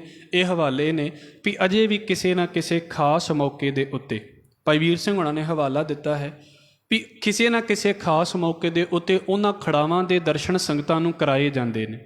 ਹੋ ਸਕਦਾ ਹੈ 47 ਤੋਂ ਪਹਿਲਾਂ, ਪਾਰਟੀਸ਼ਨ ਤੋਂ ਪਹਿਲਾਂ ਉਹਦਾ ਟਰੈਂਡ ਬਹੁਤ ਜ਼ਿਆਦਾ ਹੋਵੇ, ਹੁਣ ਸੰਗਤ ਦੀ ਗਿਣਤੀ ਉੱਧਰੋਂ ਘਟਣ ਕਰਕੇ ਇਹ ਟਰੈਂਡ ਘਟ ਵੀ ਗਿਆ ਹੋਵੇ। ਬੜੀ ਵਾਰ ਭਾਈ ਵੀਰ ਸਿੰਘ ਤੇ ਕਹਿੰਦੇ ਨੇ ਵੀ ਸਿੱਖਾਂ ਨੇ ਬੜੀ ਵਾਰ ਕੋਸ਼ਿਸ਼ ਕੀਤੀ ਵੀ ਪੈਸੇ ਦੇ ਕੇ ਜਾਂ ਕਿਸੇ ਹੋਰ ਚੀਜ਼ ਦੇ ਬਦਲੇ ਉਹ ਖੜਾਵਾਂ ਲੈ ਲਈਆਂ ਜਾਣ, ਪਰ ਉਹਨਾਂ ਨੇ ਗੁਰੂ ਨਾਨਕ ਦੀ ਪਵਿੱਤਰ ਵਸਤੂ ਜਾਣ ਕੇ, ਦਾਤ ਜਾਣ ਕੇ ਤੇ ਉਹ ਖੜਾਵਾਂ ਨਹੀਂ ਦਿੱਤੀਆਂ। ਉਹ ਅਜੇ ਵੀ ਉਹਨਾਂ ਪੀਰਾਂ ਦੇ ਕੋਲ ਜਿਹੜੀਆਂ ਨੇ ਉਹ ਮੌਜੂਦ ਨੇ, ਜਿਹਦਾ ਹਵਾਲਾ ਇੱਥੇ ਭਾਈ ਗੁਰਦਾਸ ਸਾਹਿਬ ਨੇ ਦਿੱਤਾ। ਧਰੀ ਨਿਸ਼ਾਨੀ ਕੌਸ ਦੀ ਮੱਕੇ ਅੰਦਰ ਪੂਜ ਕਰਾਈ, ਜਿੱਥੇ ਜਾਏ ਜਗਤ ਵਿੱਚ ਬਾਬੇ ਬਾਝ ਨਾ ਖਾਲੀ ਜਾਈ। ਜਿਹੜੀ ਵੀ ਥਾਂ ਦੇ ਉੱਤੇ ਗੁਰੂ ਨਾਨਕ ਸਾਹਿਬ ਮਹਾਰਾਜ ਵਿਚਰਦੇ ਨੇ, ਕਿਸੇ ਵੀ ਥਾਂ ਦੇ ਉੱਤੇ ਚਲੇ ਜਾਂਦੇ ਨੇ ਨਾ, ਭਾਈ ਗੁਰਦਾਸ ਸਾਹਿਬ ਕਹਿੰਦੇ ਵੀ ਕੋਈ ਵੀ ਥਾਂ ਬਾਬੇ ਦੇ ਪ੍ਰਚਾਰ ਤੋਂ ਖਾਲੀ ਨਹੀਂ ਰਹਿ ਜਾਂਦੀ। ਜਿੱਥੇ ਸਤਿਗੁਰੂ ਜਾਂਦਾ ਹੈ ਬਸ ਉੱਥੇ ਹੀ ਅਜ਼ਮਤ, ਉੱਥੇ ਹੀ ਕਿਰਪਾ। ਅਸੀਂ ਪੜ੍ਹਦੇ ਹਾਂ ਨਾ, ਜਿੱਥੇ ਜਾਏ ਬਹਿ ਮੇਰਾ ਸਤਿਗੁਰੂ ਸੋ ਥਾਨ ਸੁਹਾਵਾ ਰਾਮ ਰਾਜੇ। ਬਸ ਇੱਦਾਂ ਦੀ ਖੇਡ ਹੈ। ਇੱਥੇ ਆਮ ਅਸੀਂ ਹੀ ਗੁਰਦੁਆਰਿਆਂ ਦੀ ਪਵਿੱਤਰਤਾ ਨੂੰ ਵੇਖਦੇ ਹਾਂ, ਸਾਧੂ ਦੀ ਪਵਿੱਤਰਤਾ ਨੂੰ ਵੇਖਦੇ ਹਾਂ। ਗੁਰੂ ਨਾਨਕ ਦੀ ਕਿੰਨੀ ਪਵਿੱਤਰਤਾ ਹੋਵੇਗੀ ਵੀ ਮਹਾਰਾਜ ਜਿਸ ਥਾਂ ਦੇ ਤੋਂ ਨਿਕਲ ਜਾਂਦੇ ਨੇ ਬਸ ਸੰਗਤ ਉੱਥੇ ਝੁਕ ਜਾਂਦੀ ਹੈ। ਜਿੱਥੇ ਜਾਏ ਜਗਤ ਵਿੱਚ, ਜਿੱਥੇ ਜਿੱਥੇ ਵੀ ਮਹਾਰਾਜ ਜਾਂਦੇ ਨੇ ਲੋਕਾਂ ਨੂੰ ਤਾਰਨ ਦੇ ਲਈ, ਕੋਈ ਥਾਂ ਖਾਲੀ ਨਹੀਂ ਹੈ ਜਿੱਥੇ ਮਹਾਰਾਜ ਨੇ ਲੋਕਾਂ ਨੂੰ ਨਾ ਤਾਰਿਆ ਹੋਵੇ। ਬਾਬੇ ਬਾਝ ਨਾ ਖਾਲੀ ਜਾਈ। ਤੇ ਜਿਹੜੇ ਬਾਬੇ ਦੇ ਉੱਤੇ ਵਿਸ਼ਵਾਸ ਲੈ ਕੇ ਆਉਂਦੇ ਨੇ, ਗੁਰੂ ਨਾਨਕ ਸਾਹਿਬ ਮਹਾਰਾਜ ਨੂੰ ਆਪਣਾ ਇਸ਼ਟ ਮੰਨਦੇ ਨੇ, ਮੁਰਸ਼ਦ ਮੰਨਦੇ ਨੇ, ਗੁਰੂ ਮੰਨਦੇ ਨੇ। ਸਾਡੇ ਸਾਰਿਆਂ ਲਈ ਇੰਪੋਰਟੈਂਟ ਪੰਕਤੀ, ਘਰ ਘਰ ਬਾਬਾ ਪੂਜੀਐ। ਹਰ ਘਰ ਦੇ ਵਿੱਚ ਬਾਬੇ ਦੀ ਪੂਜਾ ਕੀਤੀ ਜਾਂਦੀ, ਮਤਲਬ ਗੁਰੂ ਨਾਨਕ ਸਾਹਿਬ ਨੂੰ ਗਾਇਆ ਜਾਂਦਾ ਹੈ, ਗੁਰੂ ਨਾਨਕ ਸਾਹਿਬ ਦੀਆਂ ਗੱਲਾਂ ਹੋਣ ਲੱਗਦੀਆਂ ਨੇ ਹਰ ਘਰ ਦੇ ਵਿੱਚ। ਕਿਸੇ ਵੀ ਥਾਂ ਦੇ ਉੱਤੇ ਹੋਵੇ, ਘਰ ਘਰ ਬਾਬਾ ਪੂਜੀਐ। ਹਿੰਦੂ ਮੁਸਲਮਾਨ ਗਵਾਈ, ਹਿੰਦੂ ਤੇ ਮੁਸਲਮਾਨਾਂ ਵਾਲੇ ਵਿਤਕਰੇ ਗਵਾ ਕੇ। ਮਤਲਬ ਉਹ ਭੇਦ ਕੱਢ ਦਿੱਤਾ ਵੀ ਜਿਹੜਾ ਪਿੱਛੇ ਮਹਾਰਾਜ ਨੇ ਸਵਾਲ ਕੀਤਾ ਸੀ ਨਾ ਸਾਡੇ ਸਾਹਮਣੇ ਕਿ ਹਿੰਦੂ ਤੇ ਮੁਸਲਮਾਨ ਜਿਹੜੇ ਨੇ ਉਹਨਾਂ ਦੇ ਵਿੱਚੋਂ ਚੰਗਾ ਕਿਹੜਾ ਹੈ, ਤੇ ਮਹਾਰਾਜ ਨੇ ਕਿਹਾ ਜਿਹਦੇ ਕੰਮ ਚੰਗੇ ਨਹੀਂ ਉਹਨਾਂ 'ਚੋਂ ਕੋਈ ਵੀ ਨਹੀਂ ਚੰਗਾ। ਤੇ ਇੱਥੇ ਕੀ ਖੇਡ ਬਣ ਗਈ, ਉਹਨਾਂ ਜਿਨ੍ਹਾਂ ਨੇ ਗੁਰੂ ਨਾਨਕ ਸਾਹਿਬ ਦੇ ਉੱਤੇ ਈਮਾਨ ਲੈ ਕੇ ਆਂਦਾ, ਭਾਈ ਗੁਰਦਾਸ ਸਾਹਿਬ ਕਹਿੰਦੇ ਉਹਨਾਂ ਨੇ ਆਪਣੇ ਅੰਦਰੋਂ ਹਿੰਦੂ ਮੁਸਲਮਾਨ ਵਾਲਾ ਵਿਤਕਰਾ ਛੱਡ ਕੇ ਤੇ ਬਾਬੇ ਨੂੰ ਗਾਉਣਾ ਸ਼ੁਰੂ ਕਰ ਦਿੱਤਾ। ਘਰ ਘਰ ਬਾਬਾ ਪੂਜੀਐ, ਹਰ ਘਰ ਦੇ ਵਿੱਚ ਬਾਬੇ ਦੀ ਪੂਜਾ ਹੈ। ਤੁਸੀਂ ਅਜੇ ਵੀ ਪਾਕਿਸਤਾਨ ਦੇ ਵਿੱਚ ਵੇਖ ਲਓ, ਤੁਹਾਡੇ ਕੋਲ ਰਿਪੋਰਟਸ ਆ ਜਾਣਗੀਆਂ ਇਸ ਪਾਸੇ ਤੋਂ। ਜਿਹੜੇ ਉੱਧਰ ਦੇ ਅਜੇ ਵੀ ਸਿੰਧੀ ਨੇ, ਇੱਧਰ ਵੀ ਬਹੁਤ ਪਰਿਵਾਰ ਨੇ ਪਾਰਟੀਸ਼ਨ ਦੇ ਵੇਲੇ ਆ ਗਏ, ਜਿਹੜੇ ਅਜੇ ਵੀ ਉੱਧਰ ਦੇ ਸਿੰਧੀ ਨੇ, ਗੁਰੂ ਨਾਨਕ ਸਾਹਿਬ ਮਹਾਰਾਜ ਜੀ ਦੇ ਉੱਤੇ ਬੜਾ ਨਿਸ਼ਚਾ ਹੈ, ਉਹਨਾਂ ਨੂੰ ਬੜੇ ਪਿਆਰ ਦੇ ਨਾਲ ਬਾਣੀ ਪੜ੍ਹਦੇ ਨੇ ਗੁਰੂ ਨਾਨਕ ਸਾਹਿਬ ਮਹਾਰਾਜ ਜੀ ਦੀ। ਔਰ ਹੈ ਸਾਰੇ ਜਿਹੜੇ ਨੇ ਉਹ ਇੱਦਾਂ ਕਹਿ ਲਈਏ ਵੀ ਸਹਿਜਧਾਰੀ ਨੇ, ਕੇਸਾਂ ਤੋਂ ਹੀਣ ਨੇ, ਪਰ ਸਾਰਿਆਂ ਨੂੰ ਗੁਰੂ ਨਾਨਕ ਸਾਹਿਬ ਮਹਾਰਾਜ ਦੀ ਬਾਣੀ ਦੇ ਨਾਲ ਪਿਆਰ ਹੈ। ਔਰ ਇੱਕ ਇਤਿਹਾਸਕ ਹਵਾਲਾ ਆਪ ਜੀ ਦੇ ਅੱਗੇ ਰੱਖ ਦੇਵਾਂ। ਜਦੋਂ ਪਾਰਟੀਸ਼ਨ ਦੀਆਂ ਗੱਲਾਂ ਚੱਲਦੀਆਂ ਪਈਆਂ ਸੀ 1947 ਦੀਆਂ, ਅਤੇ ਮੁਹੰਮਦ ਅਲੀ ਜਿਨਾਹ, ਆਪ ਜੀ ਨੇ ਨਾਮ ਸ਼ਾਇਦ ਸੁਣਿਆ ਹੀ ਹੋਵੇਗਾ, ਅਤੇ ਉਹਦੇ ਨਾਲ ਨਾ ਇੱਕ ਗੱਲ ਕੀਤੀ ਗਈ। ਸਰਦਾਰ ਕਪੂਰ ਸਿੰਘ ਉਹਨਾਂ ਨੇ ਦਾ ਹਵਾਲਾ ਬੋਲਿਆ। ਉਹ ਕਹਿੰਦੇ ਵੀ ਜੇਕਰ, ਕਿਉਂਕਿ ਇਹ ਪ੍ਰੋਬਲਮ ਆਉਣੀ ਸੀ ਵੀ ਪੰਜਾਬ ਦੀ ਪਾਰਟੀਸ਼ਨ ਹੁੰਦੀ ਹੈ ਅਤੇ ਪੰਜਾਬ ਇੱਧਰ ਆਉਂਦਾ ਹੈ ਕਿ ਪੰਜਾਬ ਉੱਧਰ ਜਾਂਦਾ, ਉਹ ਬਾਅਦ ਦੇ ਵਿੱਚ ਦਿੱਕਤ ਆ ਗਈ ਵੀ ਪੰਜਾਬ ਵਿੱਚੋਂ ਡਿਵਾਈਡ ਹੋ ਗਿਆ, ਅੰਮ੍ਰਿਤਸਰ ਅਤੇ ਲਾਹੌਰ ਦਾ ਉਹਦੇ ਵਿੱਚੋਂ ਡਿਵਾਈਡ ਹੋ ਗਿਆ। ਉਹ ਹਿਸਟਰੀ ਦਾ ਸਬਜੈਕਟ ਹੈ, ਕੁਐਸਚਨ ਹੈ, ਉਹ ਉੱਧਰ ਦੀ ਗੱਲ ਹੈ। ਸਰਦਾਰ ਕਪੂਰ ਸਿੰਘ ਕਹਿੰਦੇ ਵੀ ਮੈਂ ਇੱਕ ਵਾਰ ਜਿਹੜਾ ਹੈ ਉਹ ਮੁਹੰਮਦ ਅਲੀ ਜਿਨਾਹ ਦੇ ਨਾਲ ਬਹਿ ਕੇ ਗੱਲ ਕਰਦਾ ਪਿਆ ਸੀ, ਅਤੇ ਮੈਂ ਇਹ ਗੱਲ ਕਹਿ ਦਿੱਤੀ ਵੀ ਜੇਕਰ ਸਿੱਖ ਪਾਕਿਸਤਾਨ ਦੇ ਵਿੱਚ ਚਲੇ ਜਾਂਦੇ ਨੇ ਅਤੇ ਫਿਰ ਸਿੱਖ ਤਾਂ ਘੱਟ ਗਿਣਤੀ ਦੇ ਵਿੱਚ ਹੋ ਜਾਣਗੇ, ਘੱਟ ਗਿਣਤੀ ਦੇ ਵਿੱਚ ਰਹਿ ਜਾਣਗੇ, ਅਤੇ ਫਿਰ ਤਾਂ ਉਹਨਾਂ ਦੀ ਔਖਾ ਹੋ ਜਾਵੇਗਾ, ਮੁਸ਼ਕਿਲ ਹੋ ਜਾਵੇਗਾ। ਅਤੇ ਮੁਹੰਮਦ ਅਲੀ ਜਿਨਾਹ ਦਾ ਦਿਮਾਗ ਵੇਖੋ, ਉਹ ਪਤਾ ਕੀ ਕਹਿੰਦਾ ਸੀ ਕਹਿੰਦਾ ਤੈਨੂੰ ਕੀ ਲੱਗਦਾ ਵੀ ਘੱਟ ਗਿਣਤੀ 'ਚ ਰਹਿਣਗੇ? ਕਹਿੰਦਾ ਜਿੰਨੇ ਸਿੰਧੀ ਨੇ ਨਾ, ਕਹਿੰਦਾ ਇਹਨਾਂ ਨੇ ਸਾਰਿਆਂ ਨੇ ਕੇਸਾਧਾਰੀ ਹੋ ਕੇ ਤੇ ਆਪਣਾ ਧਰਮ ਸਿੱਖ ਲਿਖਵਾ ਲੈਣਾ, ਇਹ ਬਹੁ ਗਿਣਤੀ ਦੇ ਵਿੱਚ ਉਸੇ ਵੇਲੇ ਹੋ ਜਾਣਗੇ। ਇਹ ਉਹਦੀ ਦੂਰ ਦ੍ਰਿਸ਼ਟੀ ਸੀ। ਇੱਕ ਪਾਸਾ ਮੈਂ ਇਸ ਕਰਕੇ ਕਹਿ ਰਿਹਾ ਵੀ ਉਹ ਵਿਚਾਰ ਉਹਨਾਂ ਦੇ ਕੁਝ ਵੀ ਹੋਣ, ਪਰ ਉਹਨਾਂ ਲਈ ਫਿਰ ਵੀ ਬਾਬਾ ਨਾਨਕ ਵੱਡਾ ਹੈ, ਉਹਨਾਂ ਲਈ ਫਿਰ ਸਤਿਗੁਰੂ ਗੁਰੂ ਨਾਨਕ ਵੱਡਾ ਹੈ। ਘਰ ਘਰ ਬਾਬਾ ਪੂਜੀਐ, ਹਿੰਦੂ ਮੁਸਲਮਾਨ ਗਵਾਈ, ਛਪੇ ਨਾਹੀਂ ਛਪਾਇਆ, ਚੜ੍ਹਿਆ ਸੂਰਜ ਜਗ ਰੁਸ਼ਨਾਈ। ਕਹਿੰਦੇ ਜਿੱਦਾਂ ਸੂਰਜ ਚੜ੍ਹਦਾ ਤੇ ਛੁਪਾਇਆ ਨਹੀਂ ਨਾ ਜਾ ਸਕਦਾ, ਇੱਦਾਂ ਬਾਬੇ ਦੀ ਅਜ਼ਮਤ ਹੈ। ਜਿੱਧਰ ਜਾਂਦਾ ਹੈ ਬਸ ਚਾਨਣ ਹੀ ਚਾਨਣ ਹੈ। ਬਾਬਾ ਇੱਦਾਂ ਨਹੀਂ ਰੋਕਿਆ ਜਾਂਦਾ ਕਿਸੇ ਦੇ ਕੋਲੋਂ। ਛਪੇ ਨਾਹੀਂ ਛਪਾਇਆ, ਛੁਪਾਇਆ ਵੀ ਛੁਪਦਾ ਨਹੀਂ ਹੈ। ਸਤਿਗੁਰੂ ਗੁਰੂ ਨਾਨਕ ਦੀ ਅਜ਼ਮਤ ਇਹ ਹੈ, ਪਤਾ ਨਹੀਂ ਕਿਹਦੇ ਅੰਦਰ ਬੈਠ ਕੇ ਪ੍ਰਗਟ ਹੋ ਜਾਵੇ। ਛਪੇ ਨਾਹੀਂ ਛਪਾਇਆ, ਚੜ੍ਹਿਆ ਸੂਰਜ ਜਗ ਰੁਸ਼ਨਾਈ, ਬੁਕਿਆ ਸਿੰਘ ਉਜਾੜ ਵਿੱਚ ਸਭ ਮਿਰਗਾਵਲ ਭੰਨੀ ਜਾਈ। ਕਹਿੰਦੇ ਜਿੱਦਾਂ ਸ਼ੇਰ ਕਿਤੇ ਉਜਾੜ ਦੇ ਵਿੱਚ ਬੋਲੇ ਨਾ, ਦਹਾੜਦਾ ਹੈ ਜਦੋਂ ਸ਼ੇਰ ਉਜਾੜ ਦੇ ਵਿੱਚ, ਸਭ ਮਿਰਗਾਵਲ, ਮਿਰਗਾਂ ਦੀ ਜਿਹੜੀ ਡਾਰ ਹੁੰਦੀ ਹੈ ਉਹ ਭੱਜੀ ਜਾਂਦੀ ਹੈ ਸਿਰਫ ਇੱਕ ਸ਼ੇਰ ਦੇ ਦਹਾੜਨ ਦੇ ਨਾਲ। ਕਹਿੰਦੇ ਬਸ ਗੁਰੂ ਨਾਨਕ ਸਾਹਿਬ ਮਹਾਰਾਜ ਸ਼ੇਰ ਦੇ ਵਾਂਗੂ ਦਹਾੜਿਆ ਹੈ ਤੇ ਕਰਮ ਕਾਂਡੀਆਂ ਦੀਆਂ ਤੇ ਝੂਠੇ ਧਰਮੀਆਂ ਦੀਆਂ ਜਿਹੜੀਆਂ ਡਾਰਾਂ ਨੇ ਨਾ ਉੱਡ ਕੇ ਚਲੀਆਂ ਗਈਆਂ। ਸਭ ਮਿਰਗਾਵਲ ਭੰਨੀ ਜਾਈ, ਚੜ੍ਹਿਆ ਚੰਦ ਨਾ ਲੁਕਾਈ, ਕੱਢ ਕੁਨਾਲੀ ਜੋਤ ਛੁਪਾਈ। ਜਦੋਂ ਚੰਦਰਮਾ ਚੜ੍ਹ ਜਾਵੇ ਤੇ ਫਿਰ ਭਾਈ ਗੁਰਦਾਸ ਸਿੰਘ ਕਹਿੰਦੇ ਲੁਕਦਾ ਨਹੀਂ ਹੈ, ਭਾਵੇਂ ਕੋਈ ਕੁਨਾਲੀ ਦੇ ਵਿੱਚ ਉਹਨੂੰ ਛੁਪਾਉਣ ਦਾ ਯਤਨ ਕਰੇ। ਕੁਨਾਲੀ ਕੀ ਹੁੰਦੀ ਹੈ? ਮਿੱਟੀ ਦੀ ਪਰਾਤ ਜਾਂ ਮਿੱਟੀ ਦੀ ਥਾਲੀ। ਉਹ ਕਿਤੇ ਛੋਟੇ ਹੁੰਦਿਆਂ ਬੱਚਾ ਖੇਡਦਾ ਹੁੰਦਾ ਨਾ ਆਪਣੇ ਘਰ ਦੇ ਵਿੱਚ, ਵੀ ਉਹਨੂੰ ਚੰਦਰਮਾ ਨਜ਼ਰ ਆ ਰਿਹਾ ਤੇ ਉਹਨੇ ਕੀ ਕੀਤਾ, ਉਹਨੇ ਥਾਲੀ ਲੈ ਕੇ ਤੇ ਆਪਣੀਆਂ ਅੱਖਾਂ ਦੇ ਅੱਗੇ ਕਰ ਲਈ ਵੀ ਹੁਣ ਮੈਨੂੰ ਚੰਦਰਮਾ ਨਹੀਂ ਨਜ਼ਰ ਆ ਰਿਹਾ। ਤੇ ਕੀ ਥਾਲੀ ਦੇ ਨਾਲ ਚੰਦਰਮਾ ਢੱਕਿਆ ਜਾਂਦਾ ਹੈ? ਜਿੱਦਾਂ ਥਾਲੀ ਪਰਾਤ ਦੇ ਨਾਲ ਚੰਦਰਮਾ ਨਹੀਂ ਨਾ ਢੱਕਿਆ ਜਾਂਦਾ, ਭਾਈ ਗੁਰਦਾਸ ਸਾਹਿਬ ਕਹਿੰਦੇ ਗੁਰੂ ਨਾਨਕ ਸਾਹਿਬ ਉਹ ਚੰਦਰਮਾ ਦੇ ਵਾਂਗੂ ਚਮਕੇ ਨੇ ਜਿਨ੍ਹਾਂ ਨੂੰ ਇਹੋ ਜਿਹੀਆਂ ਥਾਲੀਆਂ ਦੇ ਨਾਲ ਨਹੀਂ ਢੱਕਿਆ ਜਾ ਸਕਦਾ ਵੀ ਦੋ ਚਾਰ ਜਾਣੇ ਰਲ ਕੇ ਕਹਿਣ ਵੀ ਬਾਬੇ ਨੂੰ ਅਸੀਂ ਝੂਠਾ ਪਾ ਦਈਏ ਤੇ ਬਾਬਾ ਝੂਠਾ ਪੈ ਜਾਵੇਗਾ। ਨਹੀਂ, ਇੱਦਾਂ ਦੀ ਗੱਲ ਨਹੀਂ। ਚੜ੍ਹਿਆ ਚੰਦ ਨਾ ਲੁਕਾਈ, ਜਿੱਦਾਂ ਚੜ੍ਹਿਆ ਹੋਇਆ ਚੰਦਰਮਾ ਨਹੀਂ ਲੁਕਦਾ, ਕੱਢ ਕੁਨਾਲੀ ਜੋਤ ਛੁਪਾਈ। ਕੋਈ ਕੁਨਾਲੀ ਕੱਢ ਕੇ ਕੋਈ ਪਰਾਤ ਦੇ ਨਾਲ ਚੰਦਰਮਾ ਨੂੰ ਢੱਕਣ ਦੀ ਕੋਸ਼ਿਸ਼ ਕਰੇ ਤੇ ਨਹੀਂ ਢੱਕਿਆ ਜਾ ਸਕਦਾ ਨਾ। ਬਾਬੇ ਦੀ ਅਜ਼ਮਤ ਇੱਦਾਂ ਲੁਕੀ ਨਹੀਂ ਰਹਿ ਸਕਦੀ। ਉਗਵਣੋਂ ਤੈ ਆਥਵਣੋਂ, ਉਗਣ ਦਾ ਮਤਲਬ ਹੁੰਦਾ ਜਦੋਂ ਸੂਰਜ ਚੜ੍ਹਦਾ ਹੈ ਪੂਰਬ। ਆਥਵਣੋਂ, ਆਥਣ ਦਾ ਉਹ ਸਮਾਂ ਜਿੱਧਰ ਸੂਰਜ ਛਿਪਦਾ ਹੈ ਪੱਛਮ, ਮਤਲਬ ਹਰ ਪਾਸੇ ਚੜ੍ਹਦੇ ਤੋਂ ਲੈ ਕੇ ਲਹਿੰਦੇ ਤੱਕ। ਉਗਵਣੋਂ ਤੈ ਆਥਵਣੋਂ, 9 ਖੰਡ ਪ੍ਰਿਥਵੀ ਸਭਾ ਝੁਕਾਈ। ਅਗਲੀ ਪੰਕਤੀ, ਸਤਿਗੁਰੂ ਕੀ ਕਹਿੰਦੇ, ਸਤਿਗੁਰੂ ਦੇ ਬਾਰੇ ਕੀ ਕਹਿੰਦੇ ਨੇ?